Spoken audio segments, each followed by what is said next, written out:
moment like this, where we literally have representatives of parties, donors doing Nazi salutes, and Elon's not doing a Nazi salute to talk about getting Jewish people, by the way. This Nazi salute is in support of canceling DEI, canceling affirmative action, defining black people as culturally inferior, genetically inferior, intellectually inferior. That is the movement he's behind. So he's correlating Nazism to his political agenda. But I can't correlate black people to Jews. This room is so fucking insanely compromised. I agree that Elon doesn't hate Jews. I agree that Elon supports Israel. I also agree that Elon, for some reason, saw it to be representative of his agenda to do a Nazi salute in support of his political interests. But you black people in here are literally trying to tell me that I can't compare black people to Jews when people who use Nazi symbolism use it in support of harming black people. You're disgusting. Thank you. Shout outs to letting CEO get off the hook to be mad at me for being honest. Shout outs to telling me how to behave in the face of black people who deny clear fascism that seeks to harm them. You respectability, old ass Gen X Negroes are completely useless in this moment because you're too busy trying to impress people that don't give a fuck about you than you are trying to prosecute people who are seeking to harm. Fuck all of y'all. I just want to be clear. Hold on, let me just say something. If you're going to draw a comparison, then draw the correct one. Okay, I just did. That's what you need to do. No, you compared black people to white people in Europe. Let's be clear about that. No, you didn't. You compared black people to white people in Europe. Exactly. Let's be clear about that. Yeah, you did not, and that is why I came off mute. I thought to myself, Articulate's been in this room for several months. He was here during the conversation we had about Jasmine Crockett. He heard people argue persuasively why accuracy and tightness is needed in conversations like this. And then he's gonna, let me finish, and then it doesn't matter because you're in here. You're in a room with different types of people in it, and you're gonna throw a whole nigga. Let me tell you something. You can call me a coon all day. I'm gonna put you down. Yeah, unlike other people, I don't care about silly insults like coon. Okay, you're doing the same thing, Jasmine. Hold on, you're doing the same thing Jasmine Crockett did. You're using shorthand, thinking that your shorthand amounts to persuasive, cogent reasoning. It does not. It does not. In the real world, you work for a white man and you get a check from a white man. Helping white people make money. That's what you do, nigga. What do? I don't do that. So the next time you think to call me a coon, come up with something else. Call me a bitch instead. Now that would be right. I am a bitch, but I'm not a coon. And I don't really care if you call me a coon because it's not going to make me a coon. All I said is that if you're going to make a comparison, make one that is accurate and useful. In this moment, the comparisons have to be useful. Don't rely on oversimplifications because you don't want to lay out your reasoning. That's all I'm saying. It was not a good comparison because it was an oversimplification of what's actually happened.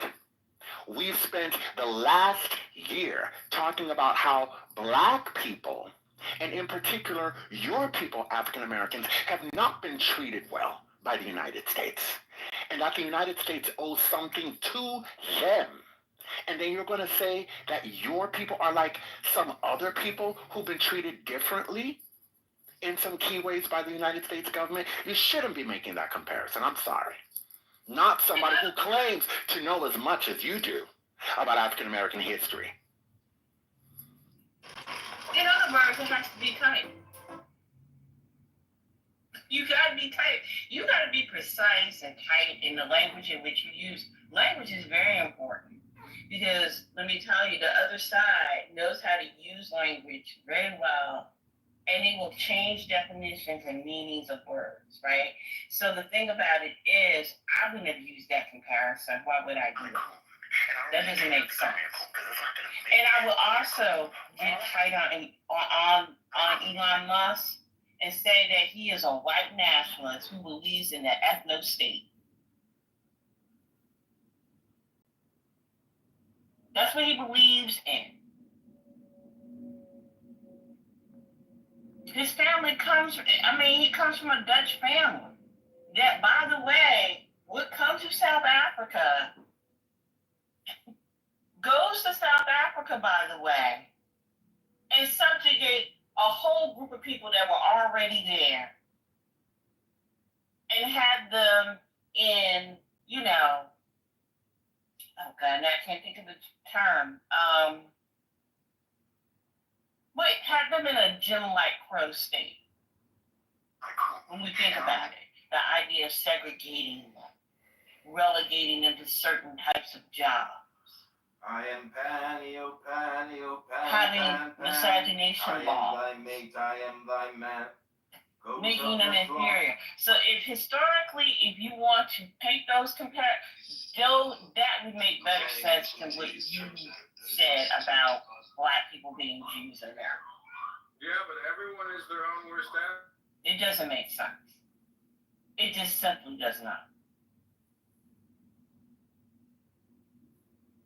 Can we get the conversation back to the ADL and Elon? Because I'm misunderstanding or not understanding why they are basically okay with it. Maybe somebody tell me, am I viewing that wrong? I mean, I've read articles, so I don't know. It's crazy. Hey, everybody. Here, the Jew is talking. I didn't know about Aram. But I just heard about this, and I talked to some of my fellow Jewish people, and they are aghast at this. We do not support that. That is a horrible, horrible thing. So don't make the assumption that they speak for us, because they do not, especially this. Ben, that was not my contention. I just want to be clear on that. I don't think that's what you were saying. Yeah, No, I just got on, so I hadn't heard. I just got on the tail of it. So, I'm just aghast that everybody is giving these people a pass on everything. Yeah, totally. The millionaires and billionaires and trillionaires can do what the fuck ever. Of course, they always could, but seeing everyone just bowing down to this is just wild. No, I agree with you 100%. Elon Musk won that row with ADL like a year ago. This is not necessarily new, right? ADL threatened to sue him over what was happening on Twitter.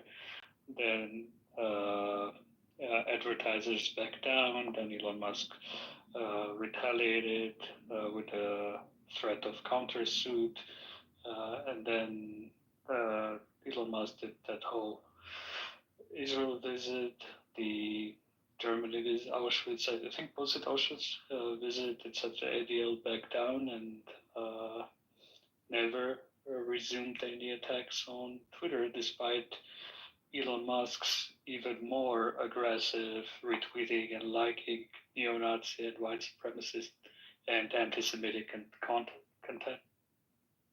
So, Philip, are you saying what Elon Musk did was pretty much a PR tour? Yeah.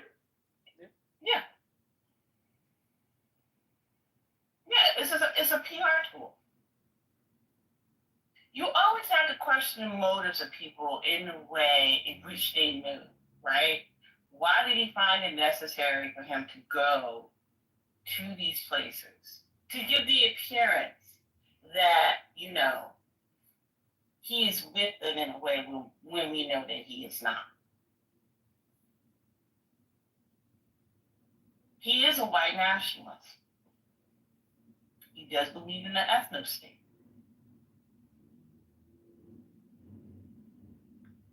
And he just happens to have $400 billion.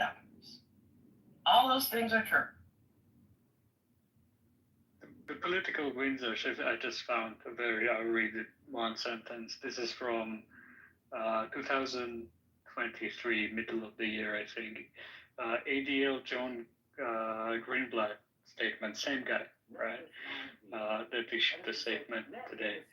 It is profoundly disturbing that Elon Musk spent the weekend engaging with a highly toxic anti-Semitic campaign on his platform, a campaign started by unrepentant bigot that then was heavily promoted by individuals such as white supremacist Nick Fuentes, Christian nationalist Andrew Torba, conspiracy theorist Alex Jones. Right? How the political winds have shifted since that time.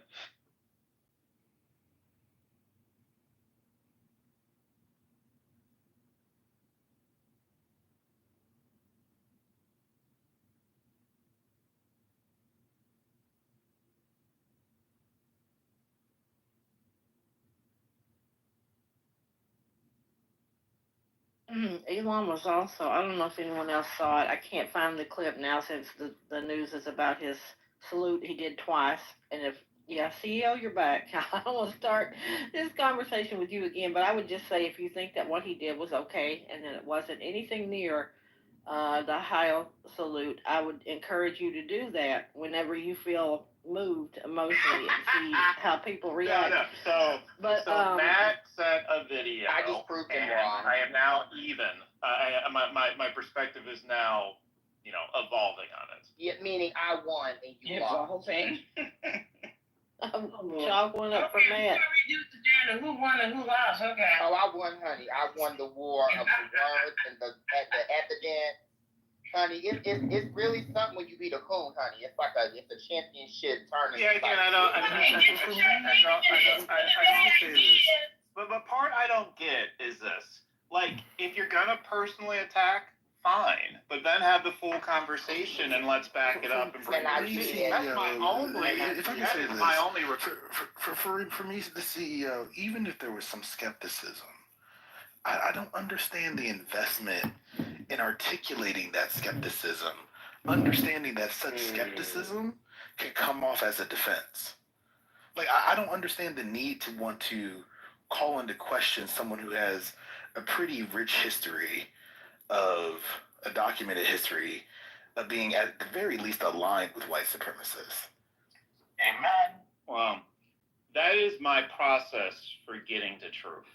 I question assumptions, want to get data, and it helps me grow. So that is my process. So what do you think after seeing what you were seeing? Yeah, where's the growth at? That's a fucking Nazi salute. Here's the data. Oh, I'm on, but the growth is I'm on the fence. That's it. You're on the fence even after seeing it. Did you see him do it twice? CEO? No, I didn't see the second one, no. He did it twice, but let me ask you again. If you were in a crowd of people or around your friends or in public, would you throw that up if you felt so emotional that you had to give people your heart? Would you throw that out there? I'm just asking. I just don't know if I've ever been in a workshop, like presenting, and accidentally made that hand motion. Okay, you wouldn't make it. You wouldn't do it because you know. I would never intentionally do it, of course not. Well, see, here's the thing, that's you. But then we're talking about Elon Musk, right? And we know, well, you may not know because you still have doubts. Who he is and how he thinks and how he moves. Yeah, and I've studied Elon Musk quite a bit. I wrote a chapter about him in the book I put out in 2019. Yeah, so I studied him quite a bit. And one thing I would say about Elon Musk is if today Wes Moore reached out to him and said, hey, let's do some stuff in Maryland together, right? They would be able to do some stuff in Maryland together. No, they wouldn't.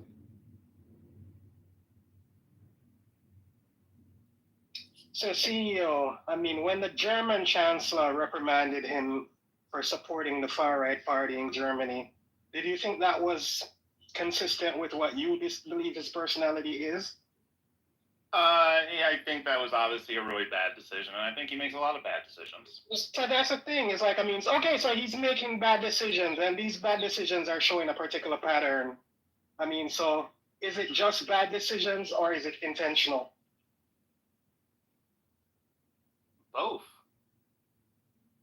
It's going to be both. Sometimes it's just bad decisions. Sometimes it's intentional. No, I understand that. I'm not having this conversation. Decision by. I mean, I think CEO is good people. So I mean, I'm just trying to understand his thought process. Back channel. It's not going anywhere, and let's move on. Yeah, he's He is just on the fence. Everyone move on with that. he's just the CEO first, you know. Yeah, so on the fence of the Nazi salute. How we That's doing?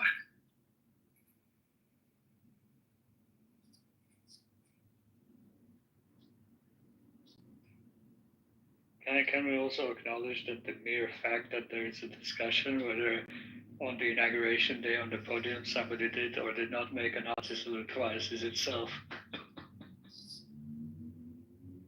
Just absolutely batshit crazy. Mm-hmm. Absolutely batshit crazy. No, The idea that the European media can all look at it and go, "Oh yeah, we know what the fuck that is," and the American media buries it or presents it as there is some discussion over the angle at which Elon Musk employed a gesture. Like, what the fuck are we doing? Absolutely. But yet, y'all don't believe that the media is derelict in their duty to do their job to present the truth. It's going to be 4 years of sane watching, but I think Exactly. Yeah. And that's exactly what it's going to be. And the media, because the media is scared. Now, they are really scared of who is in office. Because if they even print anything that's the truth, they're going to get backlash. So, Philip, I have to assume he knew that there was going to be a reaction to him doing it before he did it. So, I mean, what do you think his thought process was? I mean, anybody's open to answer, I guess. Process, he probably didn't give a damn. He's high off ketamine. This No man, thought. yeah, he's an actual psychopath. Like, the man is, like, I mean, I don't know if I'm clinically diagnosing him as such, but he does shit all the time for the lulz, and he clearly is a racist, and he clearly, this is who he is. He's an absolute maniac, and that's what happened. He thinks it's funny. He either thinks it's funny and was just like, look, I can get away with fucking everything. It's like a little child testing the limits of his, of what he can get away with. Or he's just a full-blown fucking Nazi. Like, those are the options. Like, anyone who's trying to pretend, like, oh, that's a normal thing that human beings do twice in a row, with his history no less, get the fuck out of here. And he has proximity to power now. And he's used to seeing that done at home, I'm sure. I'm sure that was the thing in his house. And this goes to earlier, he just met with the AFD. It isn't like he didn't just meet with Nazis. He literally just met with Nazis. Along those lines, just some quick breaking news. Washington Post, I'm looking at the complaint right now. Civil rights groups in 18 states sue to stop Trump's executive order to end birthright citizenship, which will likely go before the Supreme Court. Some of those groups include the ACLU in New Hampshire. I'm looking at the complaint right now. Number of projects from the ACLU. Asian Law Caucus. NAACP, Legal Defense and Education Fund. Several civil rights groups. It's a 17-page complaint, so looking forward to see how that plays out in court. But already the lawsuits are unfolding. So let me just say one thing. So one of the effects of the executive order related to the 14th Amendment's birthright citizenship clause is the inability of the children of undocumented immigrants, children who are born in the United States, to apply for and receive passports. So that's one of the immediate effects of that, because the executive order tells executive agencies to abide by that decision, by the executive order, which says that if you were born in the United States to a mother who at the time was undocumented, was not a United States citizen, then you should be denied a U.S. passport if you request for one from the Department of State. So it's already a problem.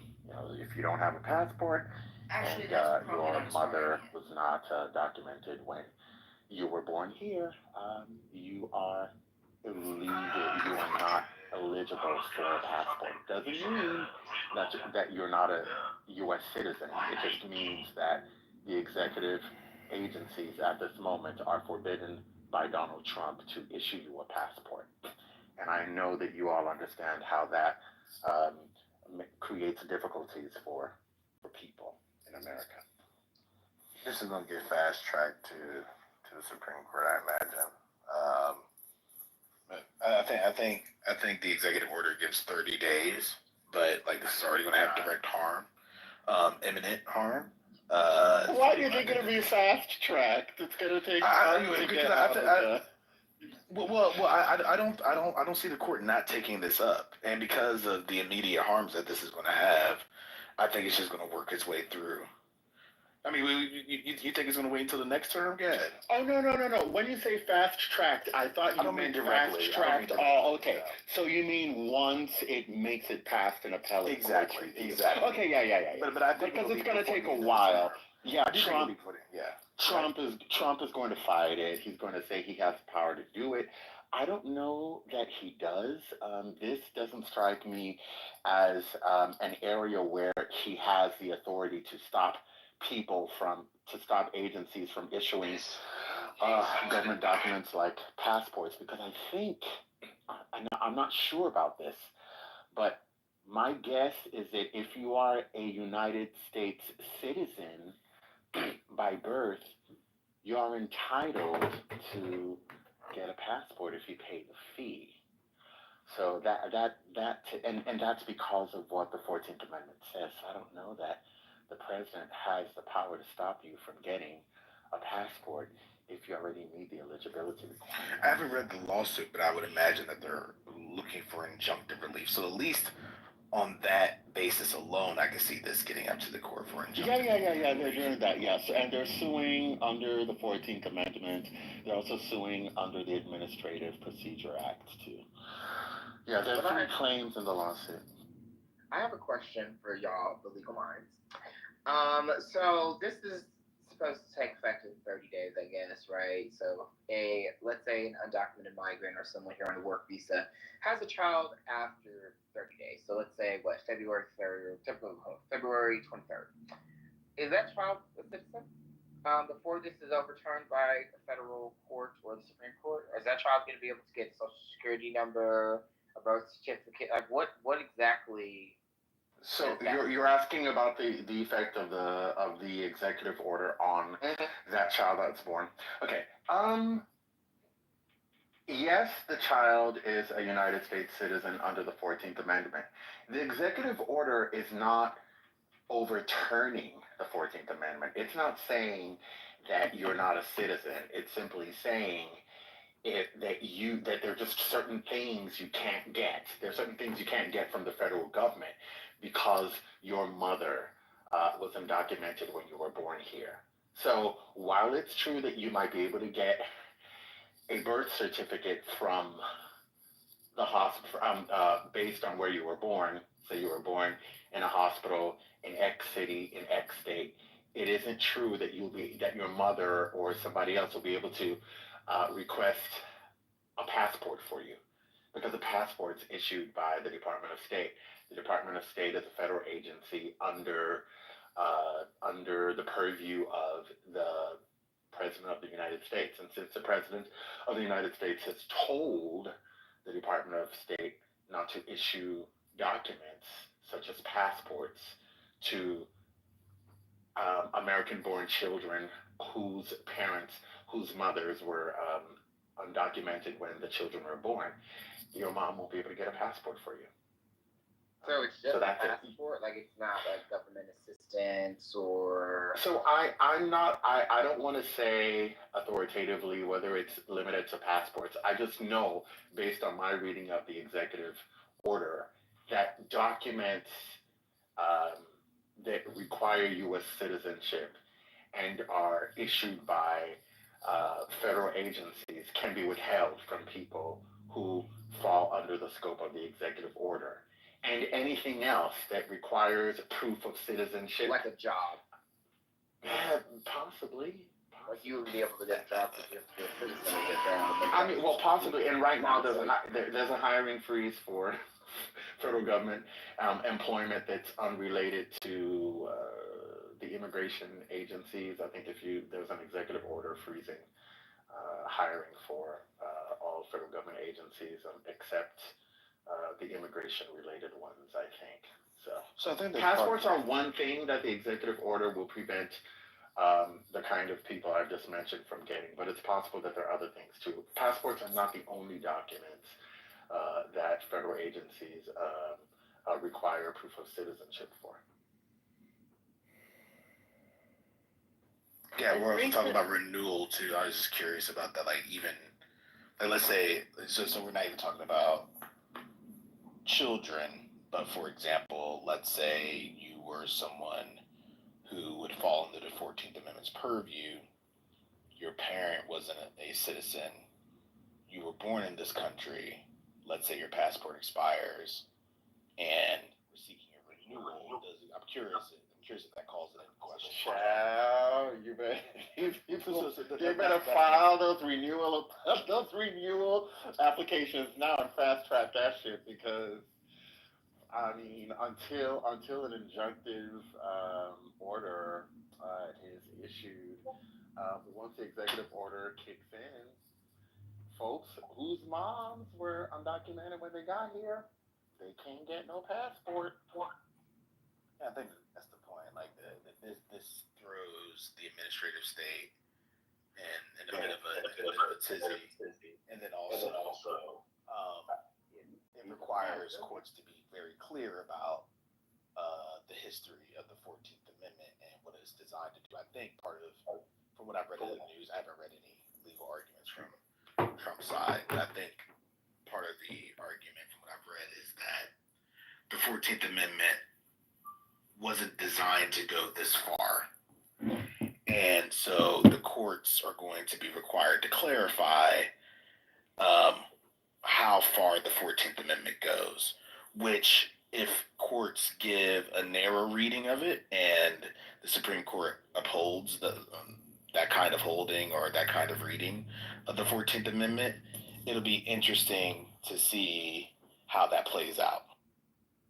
I wonder if this covers mothers, children of Russian mothers who came here as recently as 2018 to have their kids in Miami, and some stayed in Trump property. So I just wonder, because he seems to like those people, and they're not, coming across borders.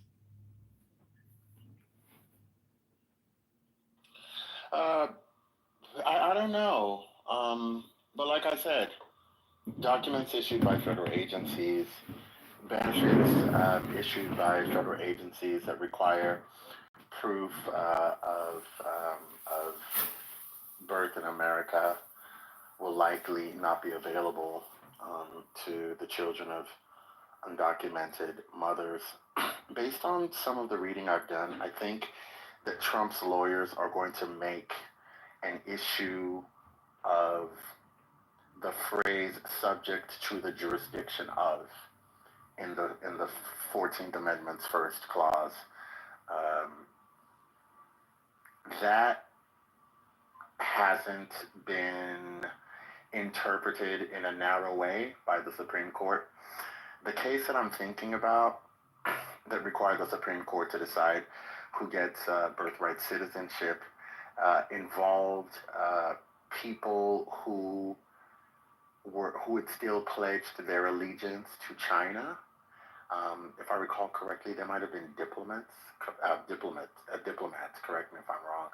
Black Freedom, but they were Chinese diplomats, and so because of that, they were subject to China's jurisdiction, not to the United States jurisdiction. They had their kid here in the United States, but because they were the ones who were subject to China's jurisdiction and not their child, their child was recognized as one holding American birthright citizenship.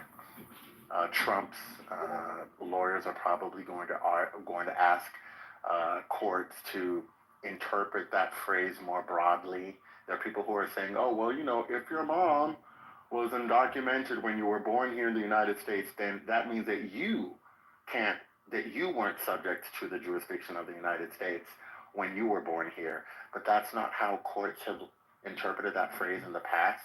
There's no telling what's going to happen now.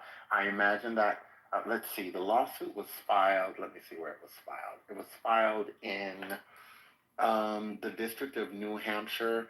Black Freedom, I don't know much about that federal district court. I don't know if it's in a liberal area or not. I don't know. I think, is that the First Circuit? I think that's the First Circuit. First Circuit tends to be liberal. Okay, yeah. So they filed it in federal court in New Hampshire. So it's possible that The judge assigned to it will be a liberal judge. To be honest, right now, the law as it stands is not favorable to Trump's position. So I think that they have a good shot of at least getting what's called an injunction. An injunction is pretty much a legal order telling Trump to stop doing what he's doing. So once the injunction is granted, I think folks will be okay until the case is resolved. But given who we have on the Supreme Court now, there's no telling what will happen. I mean, these conservative justices have gone rogue, and it's the sky's the limit. They can do anything. I'd be curious, like, if this does make it up to the High Court, what the count will be. If it'll be unanimous, if there'll be concurrences. You mean a unanimous decision? I mean, well, what if there isn't, right? What's the dissent going to look like? I don't know. I mean, so we know for sure that the 4 liberals are going to support the plaintiffs in this lawsuit. We know that. The question is, how many of the 5 conservatives will join the liberal justices? I don't know. Well, I thought there were 3 liberals and 6 conservatives. Oh, I'm so sorry. You're right, Chad. I forgot. Brian gone. You count Barrett. You count Amy Coney Barrett. Oh my God! Yes, it is 6-3. Right. So we've got Sotomayor, Kagan, and Jackson. Okay. Well, so 3 for sure will support the plaintiffs in this case, and the question is, are there 2 on the other side that would? I don't know. I don't know. They're trying to say that Coney Barrett is a mixed voice. I don't agree at all. But who knows what she would say, because they're trying to say, now that she's on the court, she's showing she can be more moderate in her way she's in her. I just don't agree. But yeah, I don't know that Roberts will go along with that. But if I had to guess, I would guess that Roberts wouldn't go along with Trump's position. But all of that shit is now out the door because these conservative justices have they've shown a propensity for doing things that they claimed they would never do. So for a very long time, a lot of the conservative justices have said, when we're making decisions, we're not going to look to foreign courts for any guidance.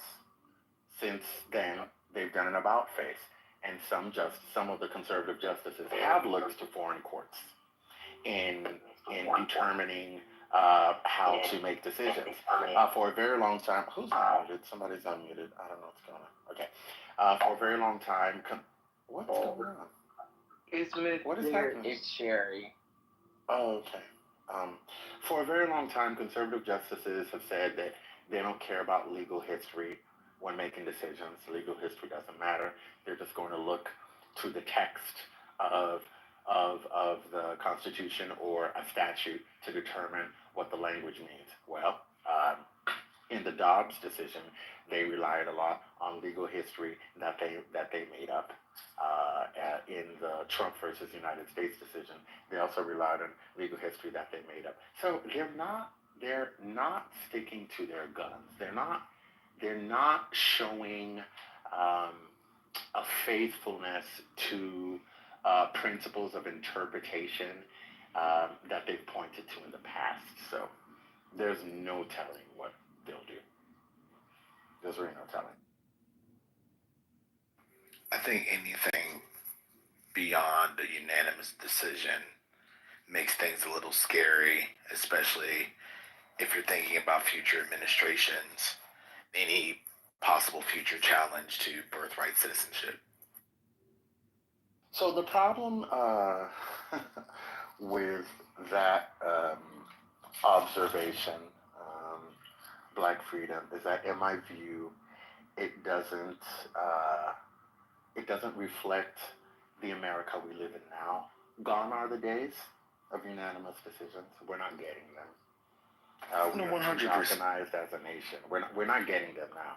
The most we can hope for is a 5-4, a 5-4 decision, maybe a 6-3 decision favoring a position that we believe is progressive and more in line with the, the values of equality that many of us believe America should apply.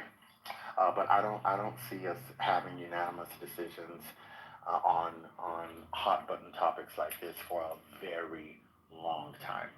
But isn't Which it is interesting? fractured.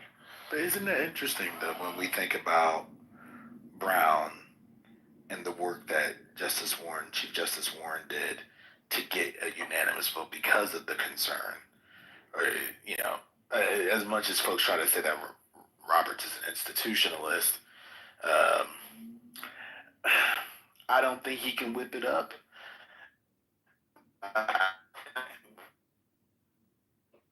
To your point, I hear that. I think that we've had fractured. I think that justices are more cabined in their politics than in previous times. So that's what's telling to me more than being. But I think it's more about the justices being more fractured in these times than our politics. Because you know when Brown was, I mean Brown, everybody wasn't on board with, of course, desegregation. But I think the justices are more partisan, at least more explicitly partisan than in the past, and that's what will make it different. That's what will make it difficult to get a unanimous decision. I don't know. I'm not sure that I agree with that. I know that at least one of the justices said that the passing of Justice Fred Vinson convinced him that there was a God. Because Justice Fred Vinson was hell bent on maintaining racial segregation. And the justice who talked about his renewed belief in God said that if Vinson were alive, if he were alive when the Supreme Court decided the Brown versus Board decision, that Fred Vinson would have dissented from that decision for sure. But he passed away shortly before the Supreme Court issued its decision on it, and that his passing was one reason that they were able to get a unanimous vote. So I don't know that people that they were less fractured than. Even you said that Justice Hugo Black was a former Klan member, and if I recall correctly, he was alive. Wasn't he one of the justices who signed on to the Brown decision? I think he was. So I want to ask a question because maybe I don't have my liberal credentials, or maybe I'm just ignorant. But I mean, is it necessarily bad to remove birthright citizenship? Yes. Why? I've talked a lot, and despite what some of y'all think, I don't like monopolizing the mic. So I will. Yeah. Oh, no, I want anyone who wants to ask. Ryan, the reason why. MJ. Okay. Hello. So, Ryan, my brother has birthright citizenship. My parents followed the entire legal process when we immigrated to this country. I was born in another country. We came here, and a couple of years later, while we were still waiting for everything to be processed, they had another child. They didn't use him to, stay here. The way that their paperwork happened was through the legal system. I don't see why there has to be an absolute. Like, why can't you allow for case by case scenario for people to come into this country as needed? Like, I think it's kind of weird to cut people off in a natural process where people are either married or they have a partner and they reproduce, and that so happens to be a child that's here. So I don't get it. And what's with the face, goat? I don't. Did I ask a question? I got it. What's with the face, I wanted to goat? answer the question. But go ahead. I don't think he's gonna respond. Yeah, so for me, the reason why ending birthright citizenship is incredibly problematic is because birthright citizenship, God, I don't know what year the 14th Amendment, but it's well over 100 years of the United States like benefiting from an influx of immigrants from Europe, particularly by and large, right? And now that the demographics are changing such that new birthright citizenship recipients are not as white, it is all of a sudden a problem. This, to me, screams, God, yeah, like it's unjust. I think it simply has to do with race. It simply has to do with ethnicity. The switching of the demographics, and that makes it problematic. Why was it so good for Germans, and why was it so good for Jews and Italians and Irishmen and women, right? But not good now that things have changed demographically. There's nothing. There's no piece of data that people are going to be able to underwrite this with to say, okay, this is why immigration is different now than then. So yeah, Ryan, that's yeah. I mean, if I can respond, Jay, in your analysis, that wasn't very pro-black of you. Birthright citizenship is for the Negro. I don't know what you're talking about with Germans, but your analysis is not going deep enough, brother. thanks. They benefited from it even more than Black Americans. Incorrect. Sir. Hold on. Okay, so what was going on? So you're saying. So real quick, keep in mind the 14th Amendment was used to. Keep in mind that the 14th Amendment. But keep in mind that the 14th Amendment was designed to nullify Dred Scott. If you don't got facts, then let somebody who has facts. Hold on. Honestly, These are facts. You saying there were more Black Americans that got birthright citizenship than Europeans? So, lawyer, can he answer the question? I'll go after Black freedom. That was the library. So keep in mind that, I mean, this is for everybody in the room folks who don't know. The 14th Amendment was used to nullify Dred Scott, which was, it did a number of things, one of which was to determine that Black people in this country were not citizens, thus they could not bring suit in federal court. The 14th Amendment eliminates Dred Scott by saying that all people born in this country are citizens. So what that immediately does is it opens up a bevy of rights for Black people, one of which is to bring lawsuits, be on equal footing with white people in terms of contracting, so on and so forth. It becomes the basis by which Black people can assert their rights as citizens. Individuals who are formerly enslaved are now able to enjoy the same right, at least theoretically and constitutionally, as other citizens of the country. So let me build on that. A wonderful way to think about what Black freedom struggle just offered is to understand that the Birthright Citizenship Clause in the 14th Amendment was a great equalizer. That's what it did. It made sure that the government couldn't use some meaningless criterion to prevent people from becoming citizens and as a result being able to access rights that were previously denied to people who weren't citizens. So if you were born in the United States, you were automatically a citizen, no matter your religion, no matter your race, no matter your political affiliation, no matter where your parents came from. Everybody born here is a citizen. And that is really important since we know that as a country, we still haven't overcome our xenophobia, we still haven't overcome our racism, we still haven't overcome our bigotry. We're still dealing with that stuff. The Birthright Citizenship Clause in the 14th Amendment guarantees everybody who is born here a chance to access a panoply of rights that anybody who is living in the United States and wants to participate meaningfully in our society should be entitled to. Another reason birthright citizenship is important is that there's really no reason to even repeal it.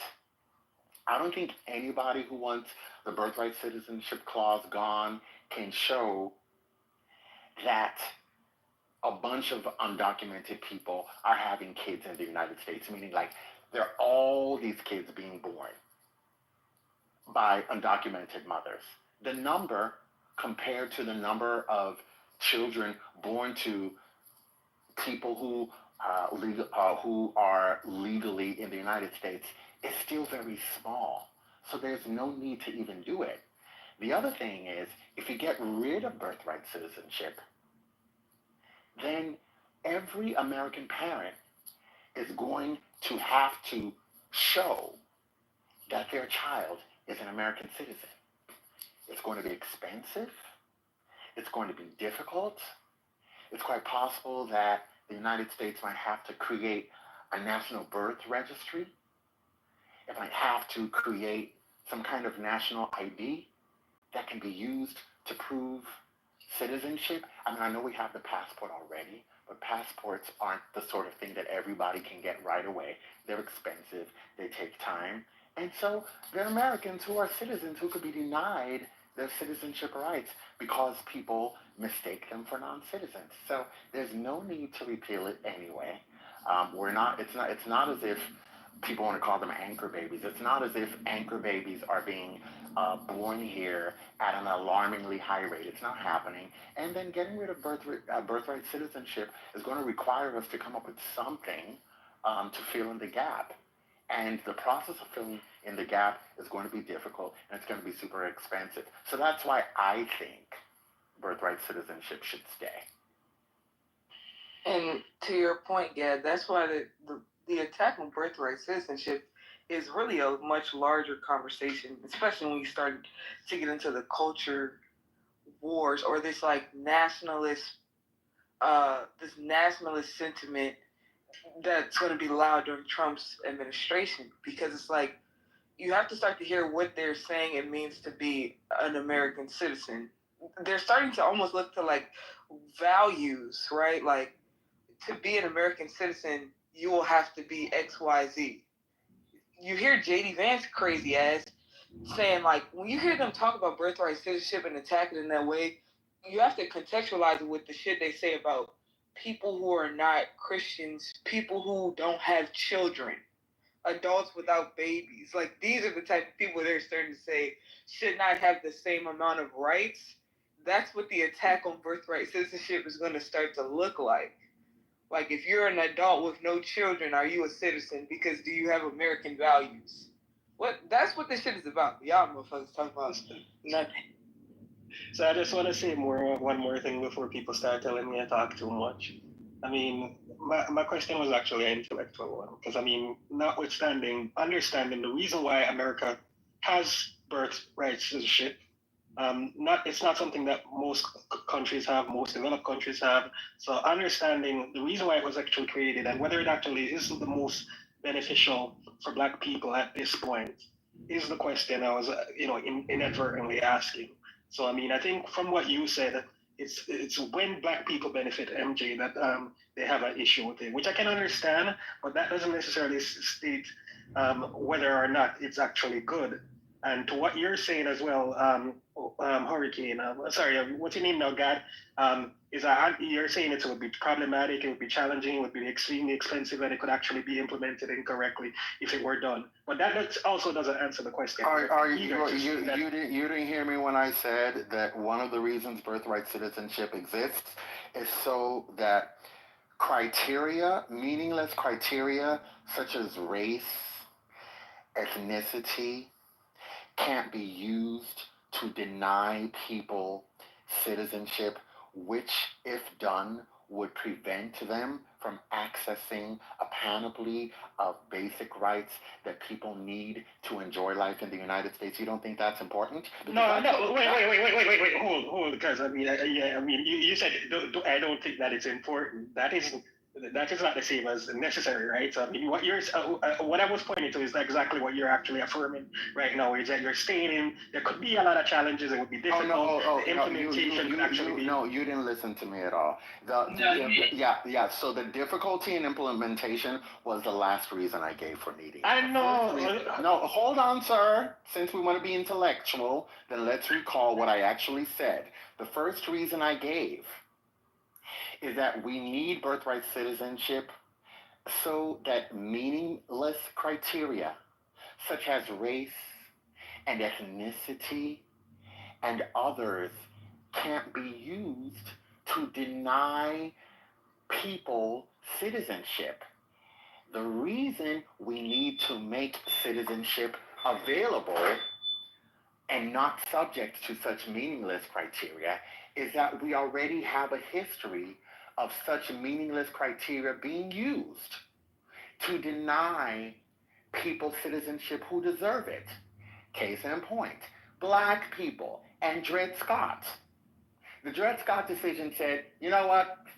Black people, as a matter of law, are not United States citizens, and as a result, there are no rights that white people are required to give to black people. Black people can't get shit. They are permanent second class citizens in these United States, and as a result, they should be treated as such. It took a war, it took the 13th Amendment, and it took the 14th Amendment to begin to fix that problem. Actually, the 15th Amendment, if you want to add that, because that one said black men should should be able to vote. That's what that said. If you really want to be complete, then you have to get to the 19th Amendment too, because the 19th Amendment said that black women should be able to vote too. So those rights, the rights to vote, also, the rights to due process, the rights to freedom from unreasonable search and seizures, a bunch of rights that we all understand today people should have if they live in the United States were not available to black people before the 14th Amendment, sir. And when those rights became available to black people under the 14th Amendment, those rights became available to other non-white people and to women and so on. So we need the 14th Amendment, because if that is not there, all of a sudden we have entire groups of people whose access to civil rights is in jeopardy. That's why we need it. We cannot do without birthright citizenship. We cannot. It must remain. And if you're a black person, you should never ever use your breath to argue against birthright citizenship. Ever. Well, to start with the first exclusion, I'm not black, I'm Jamaican, so I'm allowed to do this, and I will continue. Okay. So the point I was trying to make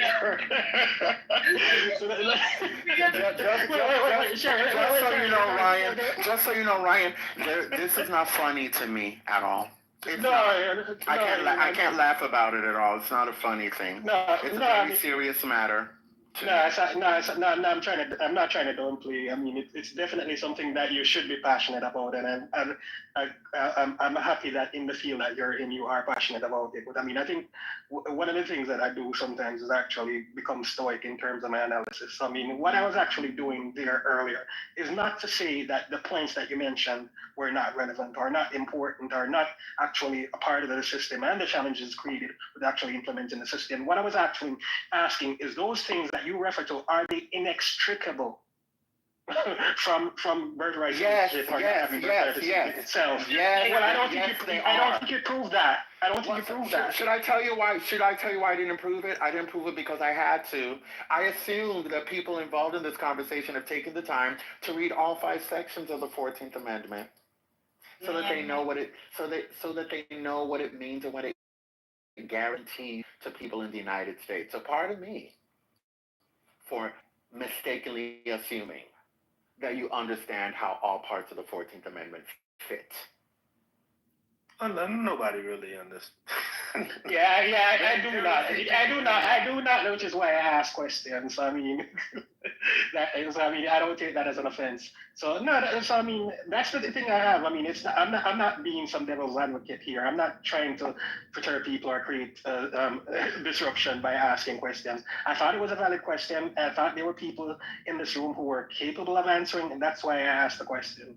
It's not because I'm Jamaican. It's not because I'm not Jamaican or black or all of those things. I thought it was a question, and I asked. Thank you. It's not a question that you can answer in 30 seconds, Ryan. The 14th Amendment is not the easiest part of the Constitution to understand. People have written books, dissertations on it.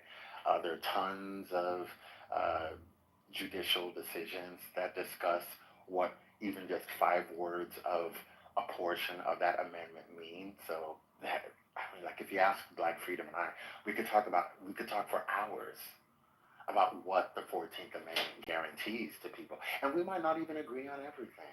It's not an easy question to answer in a minute. That's why I tried to boil things down. And if you want to know more about it, Martha Jones, the historian, has written a book about it called Birthright Citizenship. There's even an audio. It's on my Birthright Citizen?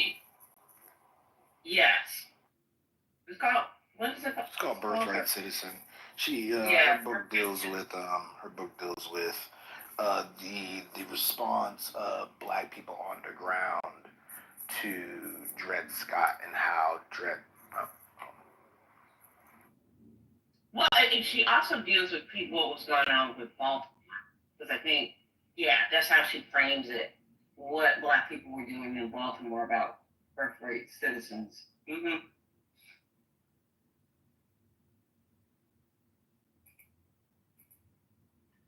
For the people in the chat making fun about me saying I'm not Black, I'm Jamaican, it's a joke. It's a joke. It was obvious from the tone and the language in which they used it.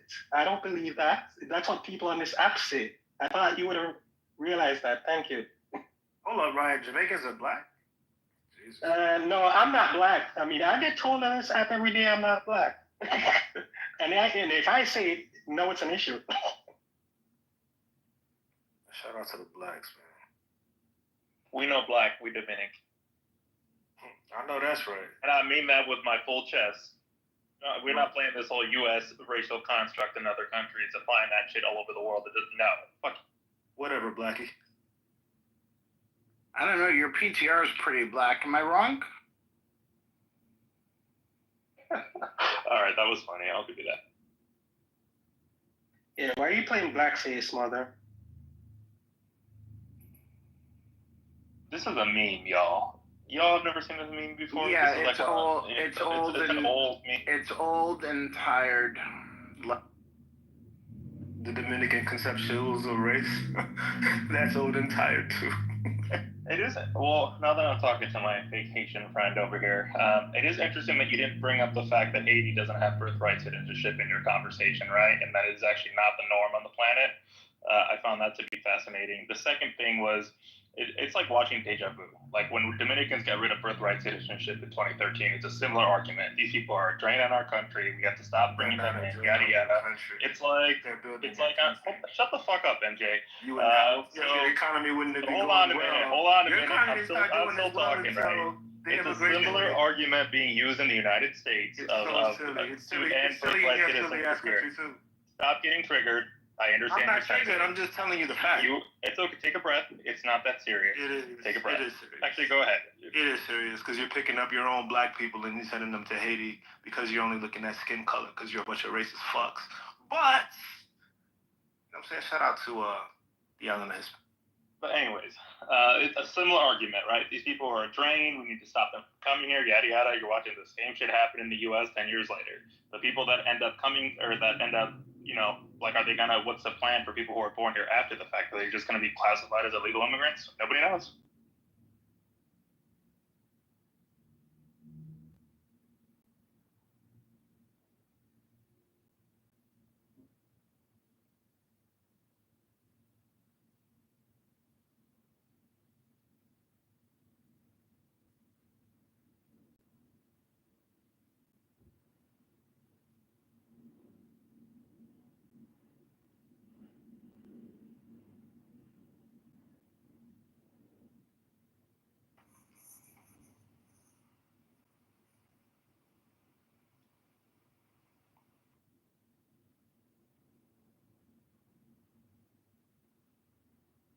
Thank you to the beautiful female mods for this space.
Hello? Yeah, we can. Oh, okay. Yeah, sorry, my fault. That's why I don't talk. Who said I can't be racist because my last name is white? That's This is true. that's hilarious. I like that one. Yeah, my last name really is white. How the fuck I'm gonna be racist if my last name is white?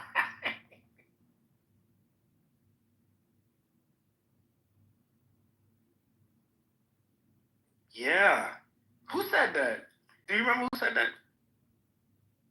No, I'm telling you, I said it. That's my last name, White. I used to always say it. Oh, you made that up on your own? Yeah, I can do that. Good job. Good job. I like that one. I think I'm gonna use that shit.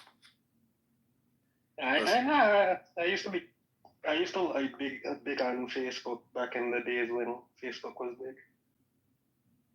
How can you be racist if your last name is white?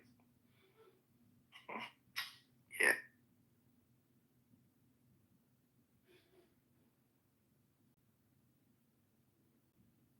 So, I mean, realistically, right? Like, I know that they're going to challenge this in court, and it's probably not going to happen, right? Because you have to get the states to approve the Connell Amendment, sole birthright citizenship. So it's highly unlikely to happen. Correct? Is that where most people land?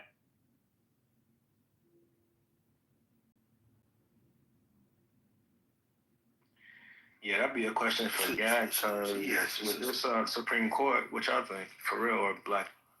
Yeah, so the question would be about the executive order itself, not so much the Constitution, but then the executive order calls into question to a certain degree the scope of the 14th Amendment, which could be the strategy all along. By the way, like the Trump administration may understand that this is a losing battle, but what it requires the court to do, if not in a holding, then at least in dicta, which is just basically commentary that the court provides that may provide guidance to agencies. What it may require agencies and other entities to do is to narrow the scope by which the 14th Amendment is applied. So that may have been the strategy all along. Like, hey, guess what? We want the court to tell us exactly how broad the 14th Amendment should be interpreted. So in terms of the actual 14th Amendment itself, of course, that's Congress's wheelhouse. But the scope of the 14th Amendment's application, at least as it pertains to federal agencies, is what's going to be interesting. Um, so yeah, this will probably lose in court, but I'll be curious about the dissents. I'll be curious about the majority opinion and how limited or how broad it is.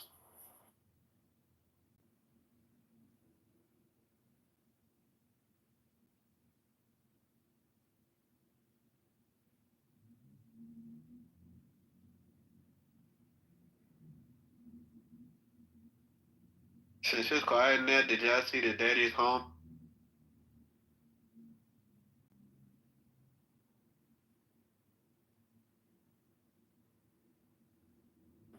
Oh yeah, shameless non-plug. I put non in parentheses. Put it in the chat. My co-clerk's on the complaint and my former classmate, so that's really cool. I'm gonna gotta hit her up to get some tea, without of course sharing attorney-client privilege information. But that's really cool. It's always cool to see people doing great work.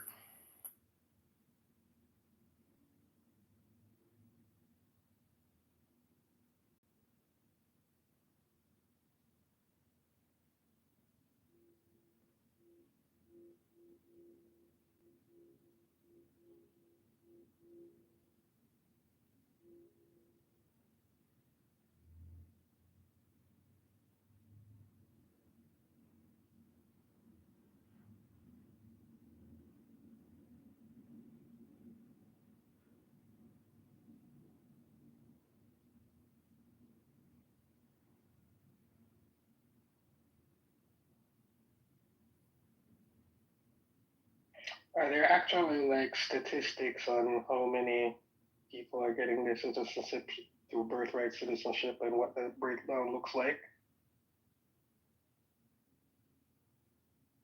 Because I'm curious if the best, if most of the key demographic benefited in front of correctly is still black people or people from black countries.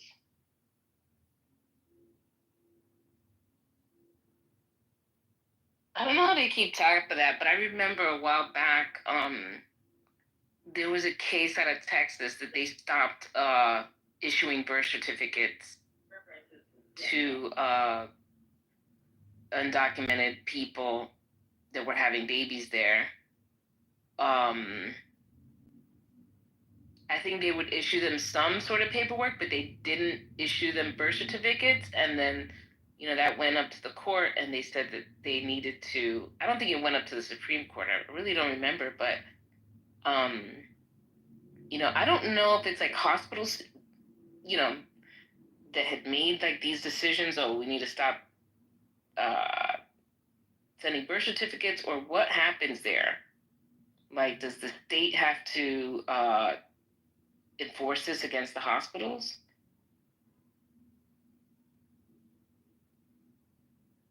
Ryan, what was the question? I kind of missed that. No, I was saying in terms, because you were saying that, black people, it's not an argument whether black people benefit from birthright citizenship. I was just wondering if we were the largest demographic benefiting from it, especially recently. What do you mean? So historically, if you count together all the people. Well, not historically. Recently, like last decade. I think that, in my whole original point, right? For me, the reason why there's even energy towards like removing birthright citizenship is the changing demographics, and that is important, right? To say, okay, this is what people should be doing. Like, this is the basis, right? Just because it's worked out for so long for all of these other groups, right? But now it's no good because the actual shift in demographics is happening. I would say that you would look at the largest minority groups coming into the country, and there'd probably be some kind of correlation there. Probably Latino, I would say. But maybe I'm wrong. I don't know. It may not.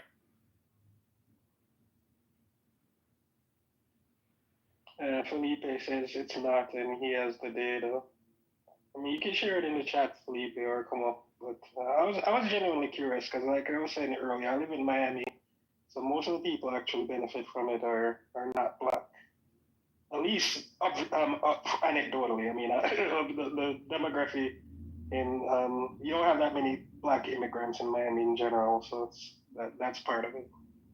Yeah, Haitians, Jamaicans, Caribbeans, and that's.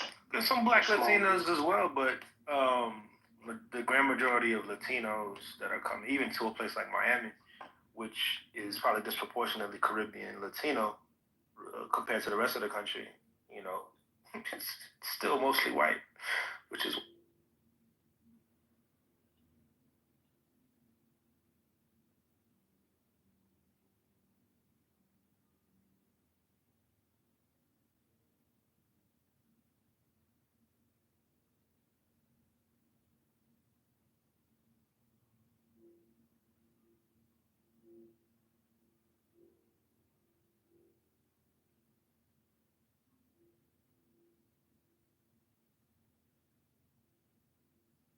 Yikes, 48% Mexico?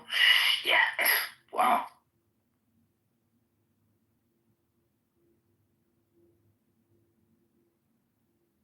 You see that link he posted? That Philippe posted? Yeah, I'm looking at it now.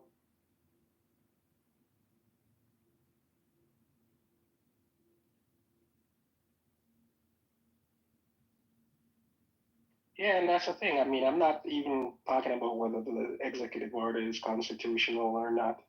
I was speaking to the policy itself. Do you think most Black Americans would actually agree with that? This policy if they realize that the biggest, largest benefactors are Mexican? You talking about Black Americans agreeing with removing birthright citizenship because Black people aren't even the beneficiaries to begin with? No, I'm asking the question. I can't speak for it. Yeah. I'm not saying it's an affirmative statement. Yeah, I mean, I can see that. Don't you think most people crossing the border from Mexico to have a baby here are going back immediately after or soon after? Like, I don't think they're staying here. I know a lot of people that have done that, right? But I wouldn't go as far as to say the majority of people that I know that have come here and had kids went back. That would be, and this is the case in my Black Caribbean world. So yeah, most of the people that I know come here to have their kid, they go back home. They don't stay here. You from Miami too, right, Sin? So where what countries are you talking about when you say the people you? Dominican Republic is mostly the people that I know. They come here to have their kids.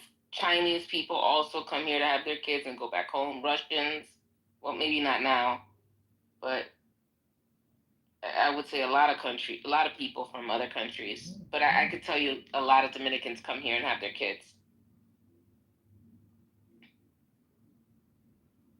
I mean, if you have the money to do so, a lot of Dominicans do that. So a lot of them have, Yeah, but the biggest benefactors are Mexicans. I mean, you think Dominicans have the same process as Mexicans? No. I'm not saying that, but the Dominicans that I know that come here undocumented, they come here to have their kid and they go back home. I don't know how it is for Mexicans like that, but and I probably know a small sample set, so I'm not saying everybody, but I'm wondering, how many of those people, how many of those kids are actually being raised here? Is it just a situation where they're coming here to have the kid and then go back home? So, yeah, I get for sure. I get exactly what. Like I said, I've seen a lot of people do that same thing as well. But the question that is kind of burning in my head right now is, what is the long-term demographic, economic, consequences of removing birthright citizenship? What happens? What is the big thing that is going to change long term? If that's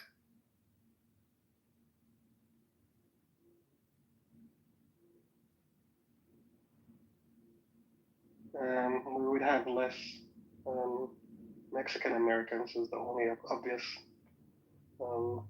conclusion from the data. That's it. I think it's. I mean, what happens to people that are getting certain types of visas, right? We have a declining birth rate already. Yeah, that's what I'm talking about. Yeah, so people are less likely to bring their kids when they're on a visa, right? Kid stays home more often now, which means what? What does it really mean? Because decrease in population is decrease in GDP. I don't give a fuck what anybody tries to tell me. Your population's going down, so is your growth. And I think this country's addicted to perpetual growth. I don't see it working out in the pockets. I don't know. Somebody give me an argument. So, big sister, you're asking, again, big sister, again. I mean, for these conversations, I mean, I have ideological perspectives and biases, but I don't find them adhering to them because I believe them to be useful. So, I mean, if I'm in a situation where I can ask people who will actually challenge my opinions or create justifications as to why they believe that their ideologies are actually correct, yes, it's just a conversation. I mean, I don't have an agenda. I'm not trying to impose anybody's beliefs. I'm just asking questions with the hopes of getting different perspectives. And I think it's very useful because, I mean, in this particular situation, I mean, Donald Trump obviously has a reason for creating this executive order. I mean, I don't even know if we know whether it's actually a popular policy or belief or not. It's popular. Right? Because, I mean, yeah, so that's what I'm saying. I mean, it doesn't matter whether and that's the thing with Donald Trump. I mean, he doesn't matter whether he actually gets it done. he says he's going to do it, and I mean the base cheers, and even at the end of his administration, if he doesn't do it, they forget. But he said he was going to do it, and that's the thing I realize is that he doesn't even have to deliver on his promises. He just needs to say what they want him to do, and that makes him their hero. So those are the things I'm thinking about.